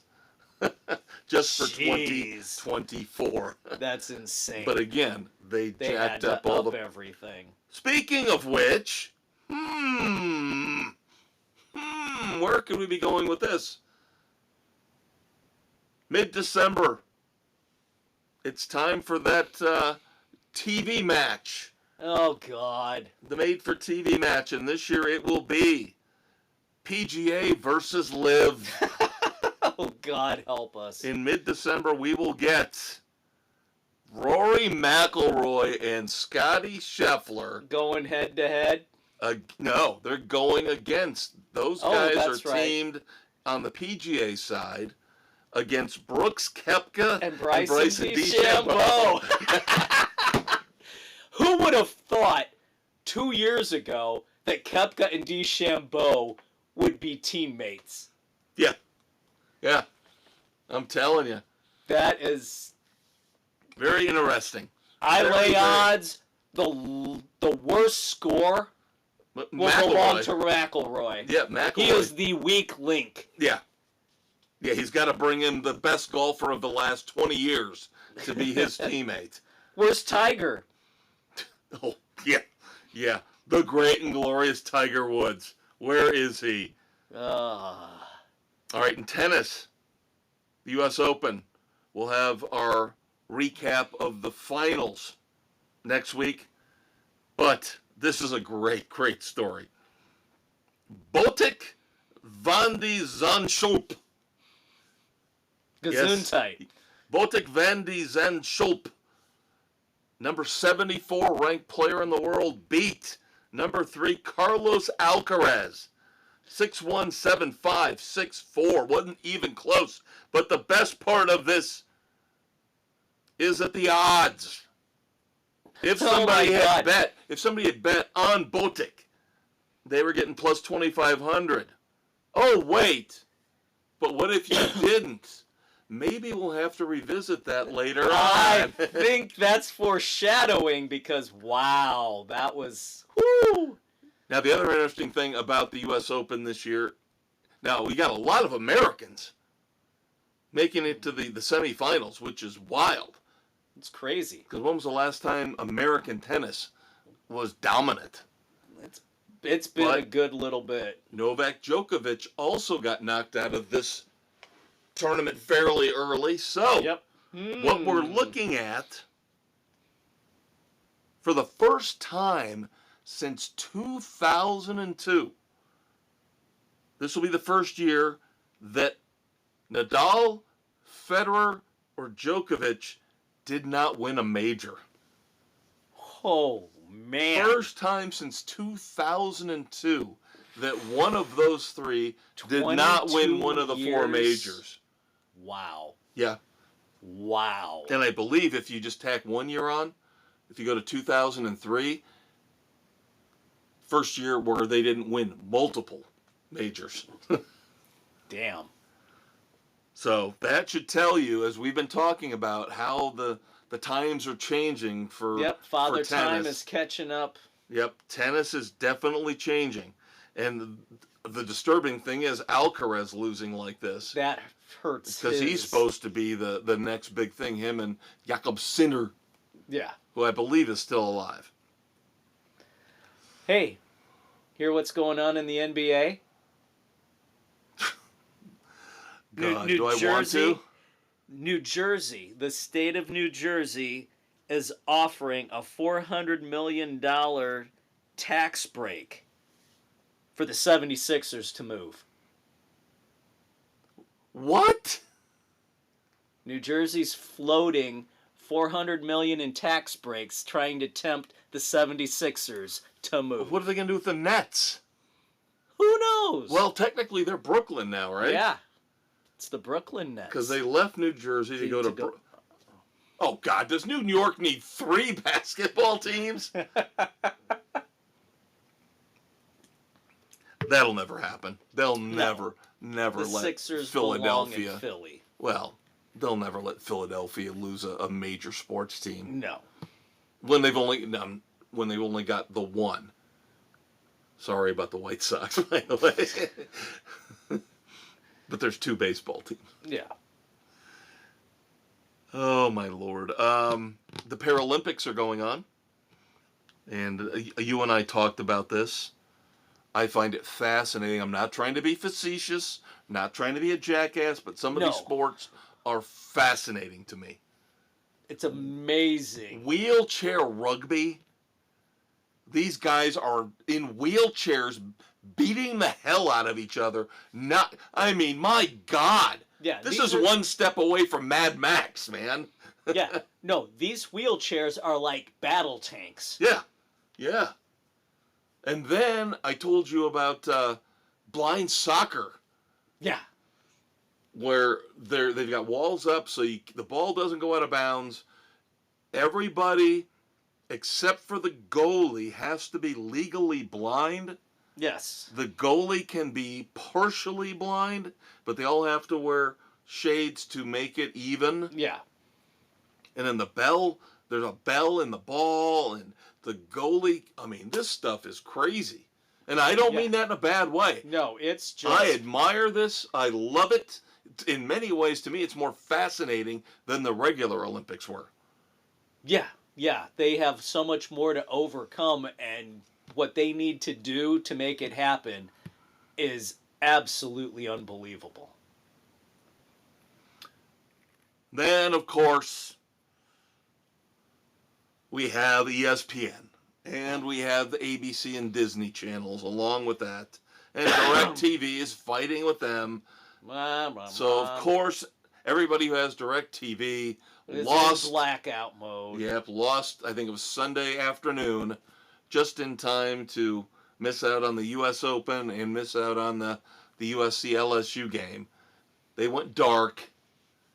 But I'm telling you, as I used to have DirecTV, and the whole satellite dish thing I hate. The weather, it's so weather dependent, it's stupid. Yeah. But when I read the article about this, and the reasons why DirecTV is fighting this, I'm all with DirecTV. You think about it. They're saying, number one, as we've always said, stop bundling all these shitty channels nobody wants. Right, and upping the cost. We want ESPN, we want ABC, and maybe the Disney Channel. We don't want all this other bullshit. No, we don't need every other little crappy... But then they pointed out with the sports stuff, not only are they trying to push people away from the cable providers and the satellite providers with this venue sports thing. Yeah, they're trying to jack the price up even more than what you would have paid for your cable bill. But they're pointing out, you notice how ESPN and ABC duplicate coverage? Yeah, all the time. Like Monday Night Football. Monday Night Football is on ABC, it's on ESPN, and then the Manning cast is on ESPN too. But it's the same game. Yeah. And DirecTV's trying to point out, you're asking us to pay for more when technically we're getting less content. Yeah. They're absolutely right. So, and I hope Fubo drags this lawsuit out against Venue Sports as long as humanly possible. Please. Put Venue in their place. All right, basketball, you mentioned. Breaking news involving the Sixers, but the NBA just is flush with money, Dave. Just flush with money. Steph Curry with the Golden State Warriors gets a 1-year extension, even though he wasn't even due for an extension. Still got a couple years left on his last deal. What's he getting, 65 and a half? Close. For the year 2026-2027, he will be getting $62.6 million. No. How far away are we from... No. How far away are we from paying a player $1 million per game? We're just about there. Now, I know there. the NFL's already way past that. In a couple minutes, we're going to discuss something with hockey, where we're going to do a nice little comparison, a compare and contrast between the four major sports. I do want to congratulate my Indiana Fever as they have locked themselves into the WNBA playoffs for the first time since 2016. There you go. Nice. Playing tonight as we record. And I thank you for sacrificing watching the game to do this. Oh, this. shut up. Shut up. See, this is the kind of stuff I never should have told you. I never should have told you I've watched 3/4 of the games this year. Because now you're going to hold it against me forever. No, I won't. For a year or two. Maybe. And then we all know how much I love Dawn Staley, head coach of the women's basketball team at South Carolina. Yeah, what a great program she runs. She's a fine, upstanding role model for these young women, isn't she? Boy, she just really knows how to bring in character players, doesn't she? Oh, you know who Dave's talking about? Ugh. Ashlyn Watkins, player for South Carolina. Raging psycho bitch from hell. Arrested for assault and battery and kidnapping. Yeah, Dawn, you are awesome. Well, just like Dave said. Oh, she might get a 1-game suspension. Dawn Staley has got so many people. I can't believe Affleck brought her in as a spokesperson. God. So bad. Well, what would you expect when they bring Dion in, too? Yeah. Winning rubs all the stink off shit, doesn't it?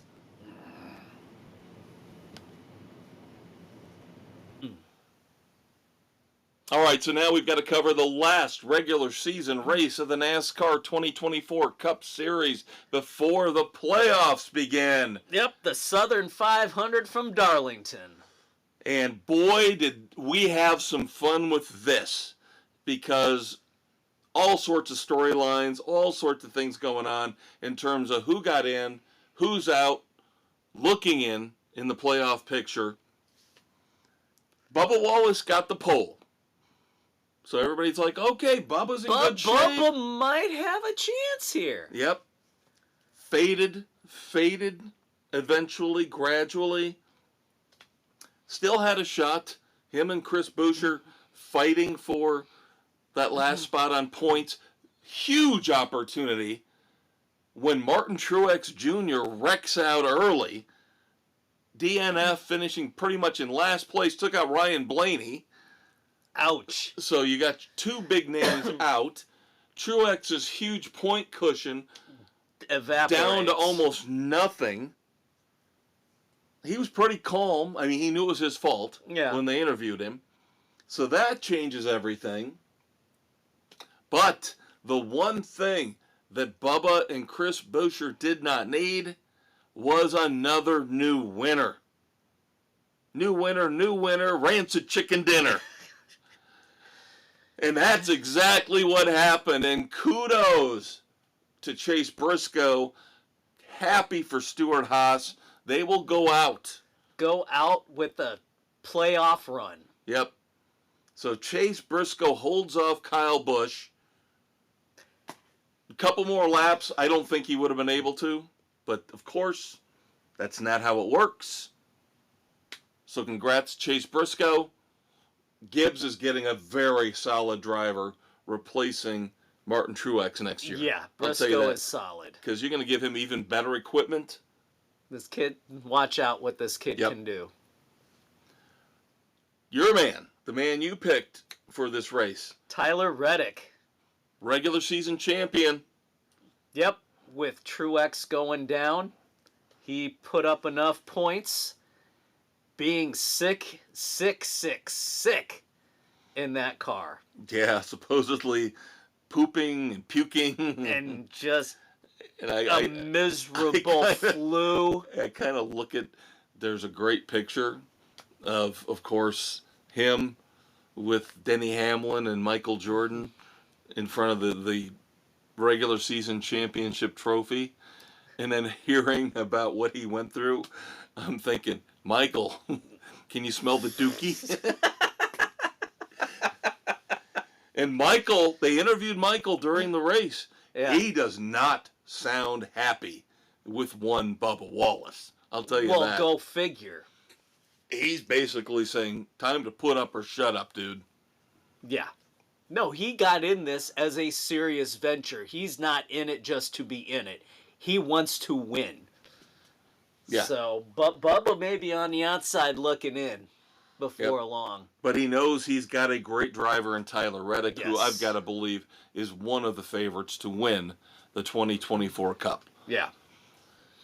Interesting thing here. I'm going to bounce off of you. I know you're probably going to agree. This is kind of low-hanging fruit. But we look at... I play fantasy racing. Right. Okay? And so part of the fantasy racing setup for the playoffs is predict who's going to advance from the 16 in the first round to the 12. And everybody's saying this is the easiest ever because you've got Suarez, Briscoe, Cindric, and Burton. And the first four out. That's the easy play. Bubba. I mean, just looking at the first four out. Bubba, Kyle Busch, Chris Buescher, Ross Chastain.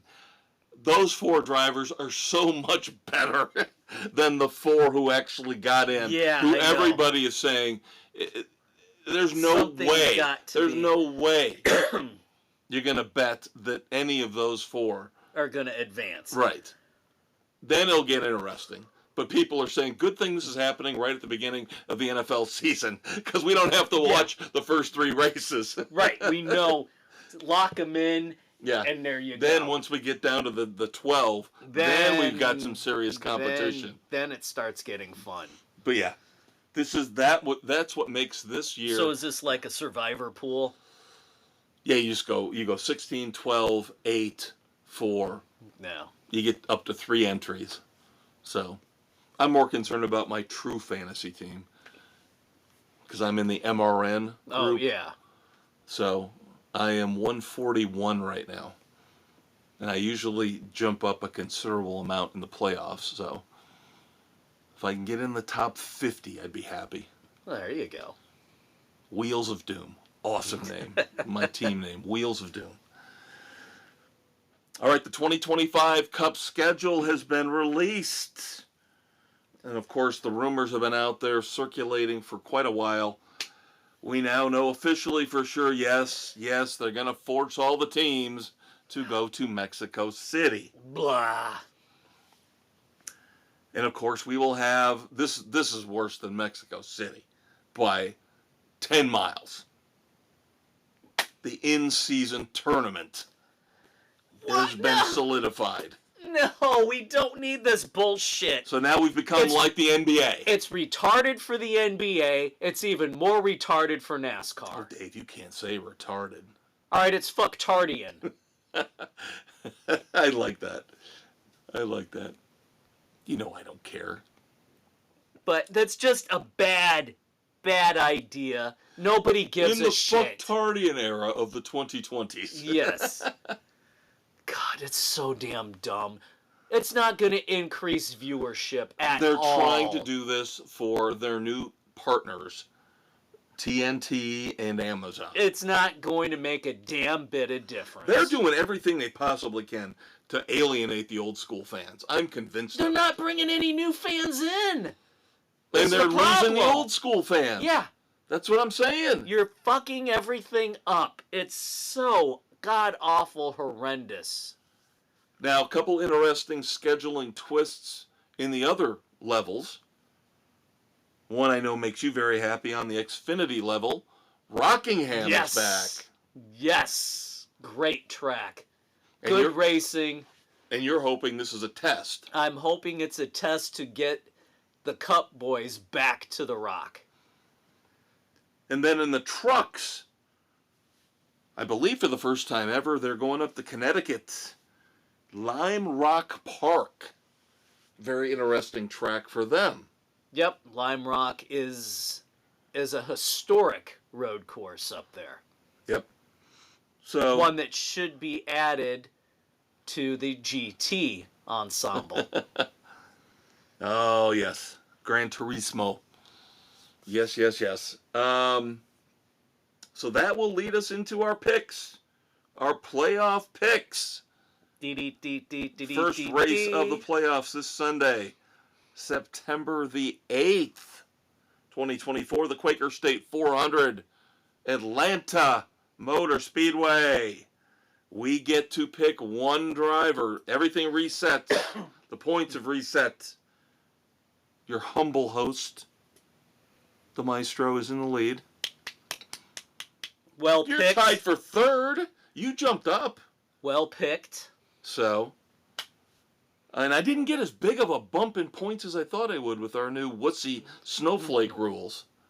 So, and I'm sorry, Jen and Doug did not make it. No, they did not. That ill-timed wreck for Byron did Jen in.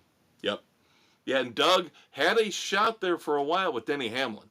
Hamlin was running close to the front. So I was like, oh my God. Could I get both of them in? Conceivably? Could this actually maybe work? But alas, no. Nope. So they will be fighting it out for a six-pack of premium beer at the expense of the other panel members if they get more wins than the rest of us. over the last 10 races. So because I was a leader, I had to submit my pick early. Even though a few people jumped the gun, that's fine. I get it. I'm still worried Aaron doesn't understand the rules. We'll get to that in a second. He's going with the spring winner. Yeah, I hope. I hope he doesn't think that he can't pick somebody he's already picked before. Because it's all reset. And I did not put... I figured by now, how many years we've been doing this, everybody understands. Yeah. You reset, you can pick whoever you want one more time. You're going to have to do a reminder. One more time. You can pick 10 different drivers in the last 10 races. So, you and me and Bill. Yep. We are going with Ryan Blaney. Sam and Jen and Nick. Taking Kyle Busch. He's on a run. He's on a run. I thought about it. He's been running well. He's trying to snap a winless streak. He's trying to keep his at least one win every year going. And time is running out quickly. Yeah, I don't think it's a bad pick. No. I don't. Aaron, as we mentioned, I was worried because he's taking, as you mentioned, the spring winner, Daniel Suarez. Not my first pick, not my fifth pick, not my 10th pick, but that's just me. And then Doug, oh my God, Doug, I love Doug, but he makes things so difficult. Always He interesting. picked Brad Keselowski. Then I get an email from him saying he's picking Joey Logano. So then I have to bug him all day today. Are you taking Joey Logano or are you taking Brad Keselowski? You sent me 2 picks. Which one do you really want? So he finally texted me and said, oh, my bad. Let's take Keselowski this week, and then I'm super early next week with Joey Logano. And how much you want to bet he's going to send me another pick? He'll send you another pick. And I'll have to do this whole rigmarole over again. Oh, Dougie. So 3 Ryan Blaney's, 3 Kyle Busch, Brad Keselowski for the governor, and Aaron takes Daniel Suarez. All right, there you go. Yeah, so I have a bad feeling. Bad feeling. It's a bad feeling. Bad thing. It's going to be a bad thing. Yes, the great Chris Isaac. Talladega is going to decide this. Yeah, it will. Right there halfway into the playoffs, which I don't like. And if we keep doing this shit where we all match picks, so nobody can really gain an advantage, it's going to be whoever survives Talladega. I didn't want to use Blaney for I'm not burning a good driver on that track ever again. No. That or Daytona, no way in hell. No, you can't anymore. No. I'll figure out Talladega. But no, I'm not wasting a good driver on that goddamn track or Daytona ever again. No, that's a throw. Those are throwaways. To this point, yeah. I'll take a DNF. I'll just pencil them in as DNFs. Yeah. Because it's just too much of a crapshoot. I'm sorry. All right, hockey. Hockey. First, let's get down to quick business, and then terrible story as we transition to moment of silence. All right. The business side of hockey. Leon Draisaitl from the Edmonton Oilers. This is where we do need to do a compare and contrast between the 4 major sports. Leon Draisaitl gets an 8-year, $112 million extension with a record, keep this in mind, this is a NHL record average annual value contract of $14 million a year. Okay? Let's compare that to what we just talked about earlier with Steph Curry getting $62.6 million. Now, I know a hockey team has more players on it, but they play the same number of games. And a much more physically taxing game. And we talked about the fact that quarterbacks in the NFL are in the mid-50s right now, $55 million a year for the top-level quarterbacks. Baseball players, we're looking at a $50 million contract this offseason with Juan Soto. Very interesting disparity. Yep. Between the sports and how many games they actually play. I just wanted to bring it up. You know, be very thorough. Put it out there for you and all the kids out there. Yeah. Feel free to comment. If you happen to listen to us on Spotify, you can comment directly. Then, of course, we have to go from the business side and positive stuff for Leon Draisaitl to the negative. This is a heart-wrenching story. Johnny Gaudreau of the Blue Jackets and his brother Matthew, as we move on to moments of silence, tragically killed by a drunk driver in New Jersey while out biking the day before their sister's wedding. Yeah. This story couldn't be more heartbreaking. Couldn't be.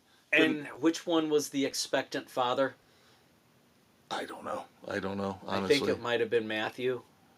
His wife is expecting. So, just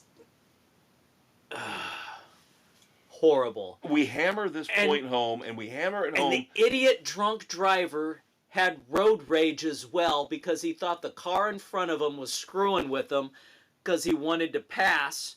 But as he was going to pass on the left, the car moved over to the left, blocking the lane. He thought he was screwing around, so he went to pass on the right. And when he gunned around is when he hit the brothers. Ridiculous, senseless act. And this is one of those deals where we hammer this point home as much as we possibly can. We can be politically incorrect jackasses, and we take pride in it 95% of the time because we like to point out the stupidity and the hypocrisy of people. But the one thing that's not funny is drunk driving. No, we know people who have been directly, personally affected by it. I'm sure you people out there have people in your lives with the impact being direct, whether it's a family member or a friend of a friend. Do not get in a car if you cannot drive. It is not funny. It is not a joke. Don't gamble on your life or especially somebody else's life because you think you're invincible because of your stupidity and immaturity. Call somebody. Do not be ashamed to call a friend, a brother, a sister, or a parent and say, I can't make it home. I got to leave my car here. Can you please come get me? And deal with the humility. Deal with the fact you're going to get shit for a day or two about it. But you know what? You're going to have more respect doing that than killing somebody. And you're actually going to be able to go on with your life instead of being in jail and having to deal with the guilt of somebody else's blood on your hands. All right. Well, that put me in a bad mood, so I guess we got a lot of dumbasses, Dave. Let's pivot to find out who will be our Red Foreman Dumbass of the Week. How many do we have? Well, I'll tell you on the weekend edition, we only got 4. So that's good, right? Oh, stop looking at your watch! We have 8 dumbasses to consider in the world of sports this week. All right, let's get this going. All right, let's start off with NASCAR. Let's go back to NASCAR. I hate Lee Diffie. I can't stand him. Oh my God, he's I'm only awful. 2 races in, and I can't stand him. And I know people are sitting there ripping on Rick Allen. I'll take Rick Allen any day. Of course, we'll all take Mike Joy. But where's Alan Bestwick, by the way? I would love to see Alan Bestwick back. Lee Diffie's awful. Lee Diffie's a doofus. And by the way, at the beginning of the broadcast this past Sunday, Lee Diffie called Darlington Martinsville. No.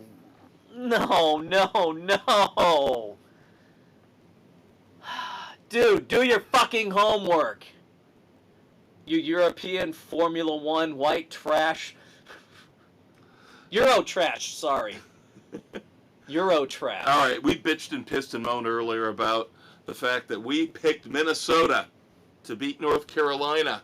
Ugh. Right? And that was the one Big Ten team that did not win this past weekend. Well, it gets better. Because I do believe I mentioned earlier in the podcast that Minnesota missed a last-second field goal that would have won the game. Yep. Well, and wait till you get to the weekend edition, kids, because we got a great story from the Sammy Hagar show about the ongoing stupidity of the human race. Yes. Well, as the Minnesota kicker missed the game-winning field goal, somebody somewhere in the bowels of the stadium decided, hey, I think he made it. Let's set off fireworks. Oh. So one of the sets of pyrotechnics at the stadium went off after he missed the field goal that would have won the game. You know, maybe the guy won a boatload on the spread. I think it's a bad case of premature celebration.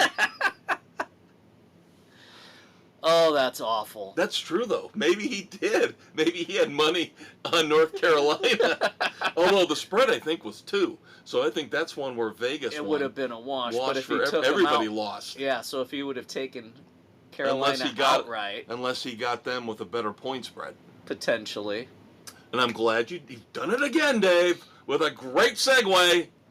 Speaking of betting, going back to the U.S. Open. Oh, my God. And Botic van de Zandschulp beating Carlos Alcaraz. Now, we talked about the fact that the odds in favor of Botic van de Zandschulp, I just love saying that, Yeah.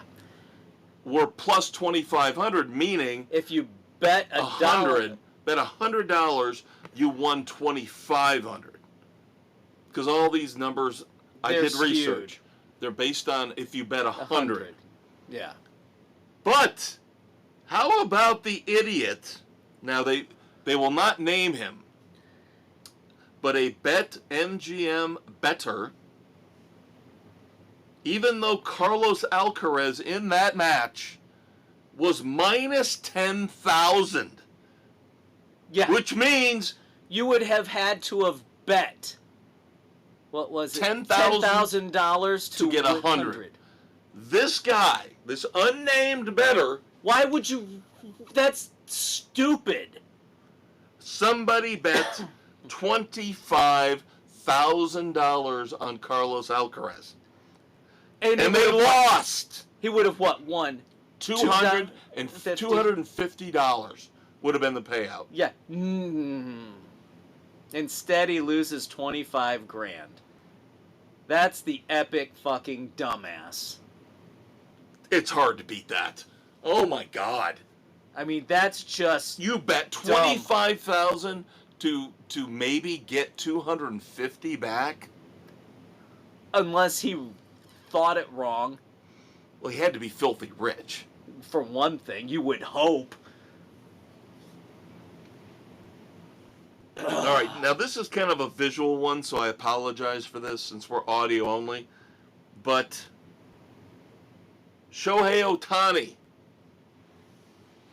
here in the last week, they had a bobblehead night for Shohei Ohtani at Chavez Ravine. Of course, that's the home of the Dodgers. Now, I understand the fact that a lot of these giveaways, you're not guaranteed to get the shirt or the bobblehead. It's for like the first 10 to 20,000 fans. In this case, okay, Chavez Ravine, they were expecting a crowd of 56,000. They were giving away 40,000 bobbleheads. Okay? So, still pretty good odds you're going to get a bobblehead. Yeah. People started lining up over 7 hours ahead of time. And you have got to see the pictures of this. I think within 4 or 5 hours of game time, the lines were miles long. Good God. Throughout the parking lots and the streets around Chavez Ravine. For a fucking bobblehead featuring Shohei Ohtani and his dog. By the way, dog, one of the cutest fucking dogs I've ever seen in my life. That dog is awesome. Because he threw out the first pitch, too. There you go. Well, you know. He carried the ball from the pitcher's But is he mound. Jean-Claude cute? That's an allusion to the weekend edition, kids. So you're going to have to watch the Fall Guy. Yes. And listen to the weekend edition coming this Saturday morning to get that reference. All right, I'm about done with this Taylor Swift bullshit. I am about done with it. Okay? Yes, again, another reference to the Fall Guy. But as it goes with the Kansas City Chiefs, I'm over it. I'm done with it. I'm fucking tired of it. They just put out a promo for the Thursday night game. And, of course, they show her 5 times in like 30 seconds. Well, of course. You got to get the Swifties to tune in. That's not what I'm upset about. I don't care about that. You want to promote the game like that? Go ahead. I don't care. I'm going to watch the game. That's the part that upsets me, is the game itself. And if she is now going to impact the game itself, I get a little pissed off. Patrick Mahomes, I can't believe it. He has let me down. He is now nominated for the Dumbass of the Week. As he actually, I don't care if he was semi-joking or kind of joking. You don't fucking joke about the game of football.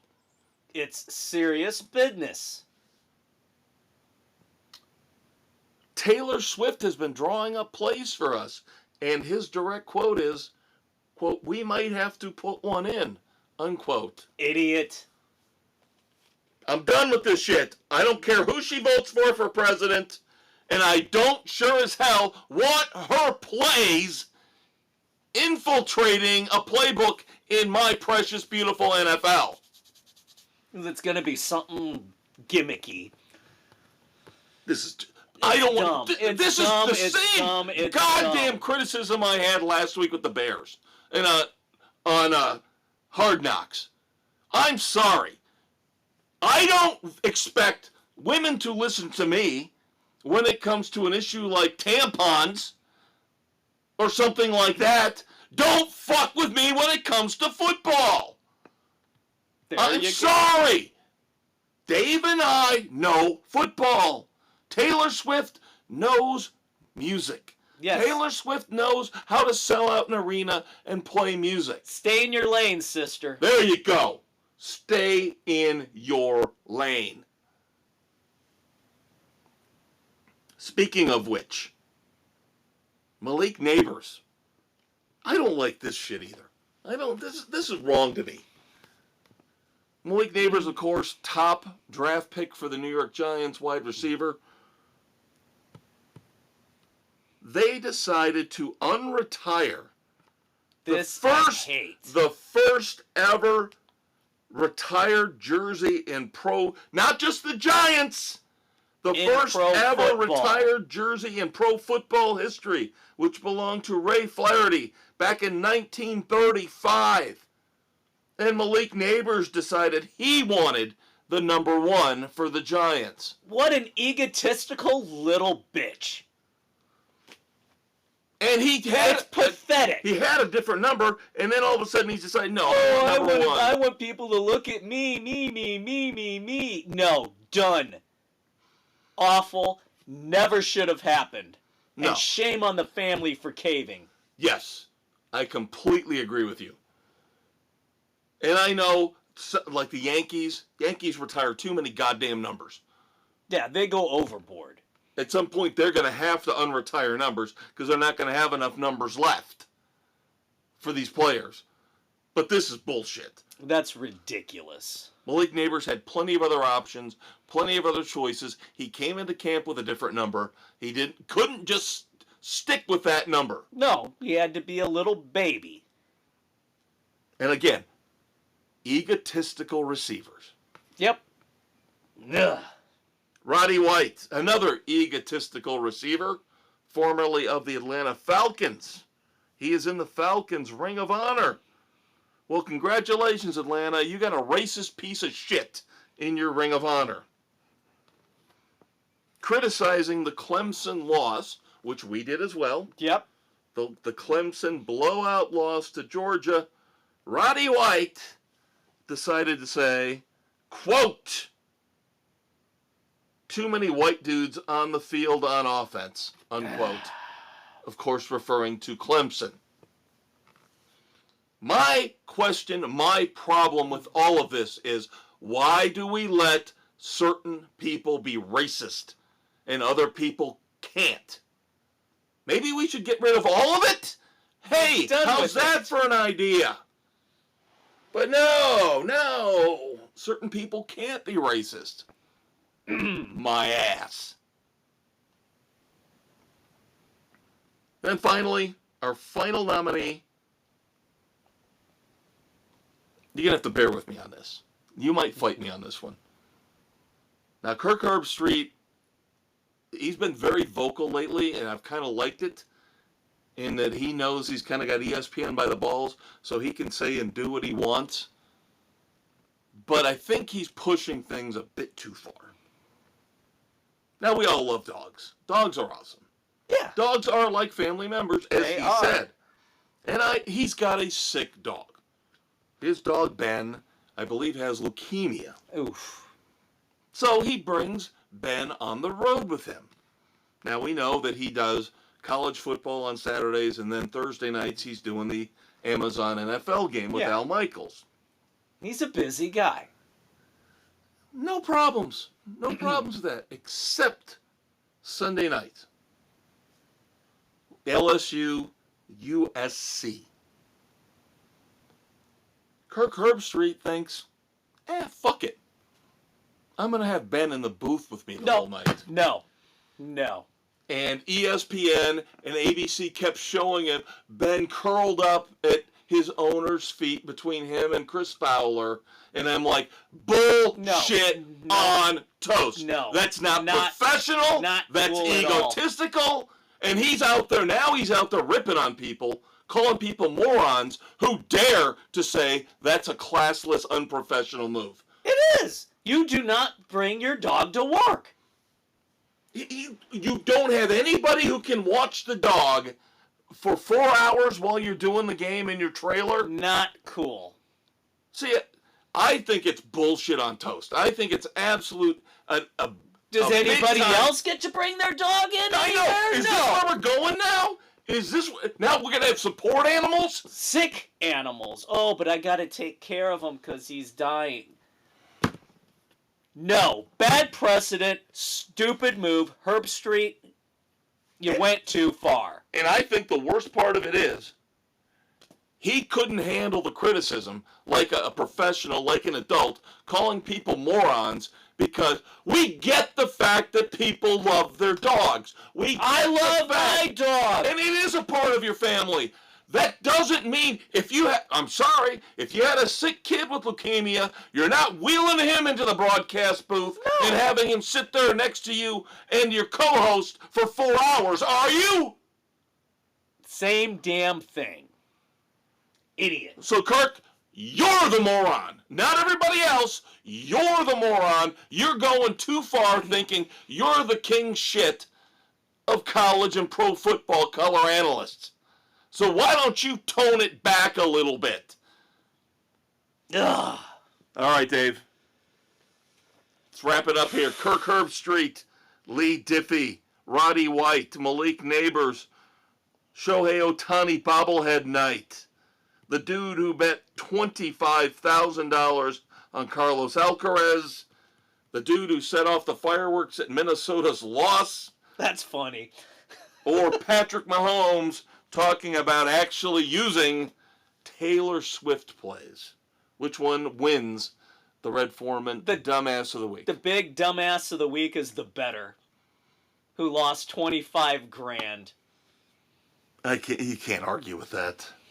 That's just... I will say they're all worthy. They're all worthy. A good this run was this a week. good run. But yeah. But that one takes the cake. Again, I will go back to... That one gets the boot up the ass. Yeah, I will go back to my lower middle class thinking in that, can you imagine what we could have done with $25,000? And this idiot bet $25,000 to try to win $250. Dumb. Another rich asshole rubbing it in the face of us hardworking Americans. Yep. And that'll do it for Sports Frenzy, the sports edition. Yep. Don't forget, Saturday morning, your hangover cure. Your favorite politically incorrect pop culture conversation. Yep, we will review the extended cut of The Fall Guy. We've already talked about that a little bit here. Yep, Sammy Hagar, the Van Halen tribute show. And I will have my full review of part 3 on Netflix of that 90s show. Also, I will review the outcome of Bash at Berlin. There you go. Even though not really much to report. But that's your Uncle Dave. That's your Uncle Kev. We hope to have you as our audience on Saturday morning as you nurse your hangover. But if not, if cool pop culture discussion isn't your thing, then we'll see you back here in 7 days for sports, more football, our recap of the first full week of the NFL season. Say goodnight to the kids, Dave. Good night to the kids, Dave.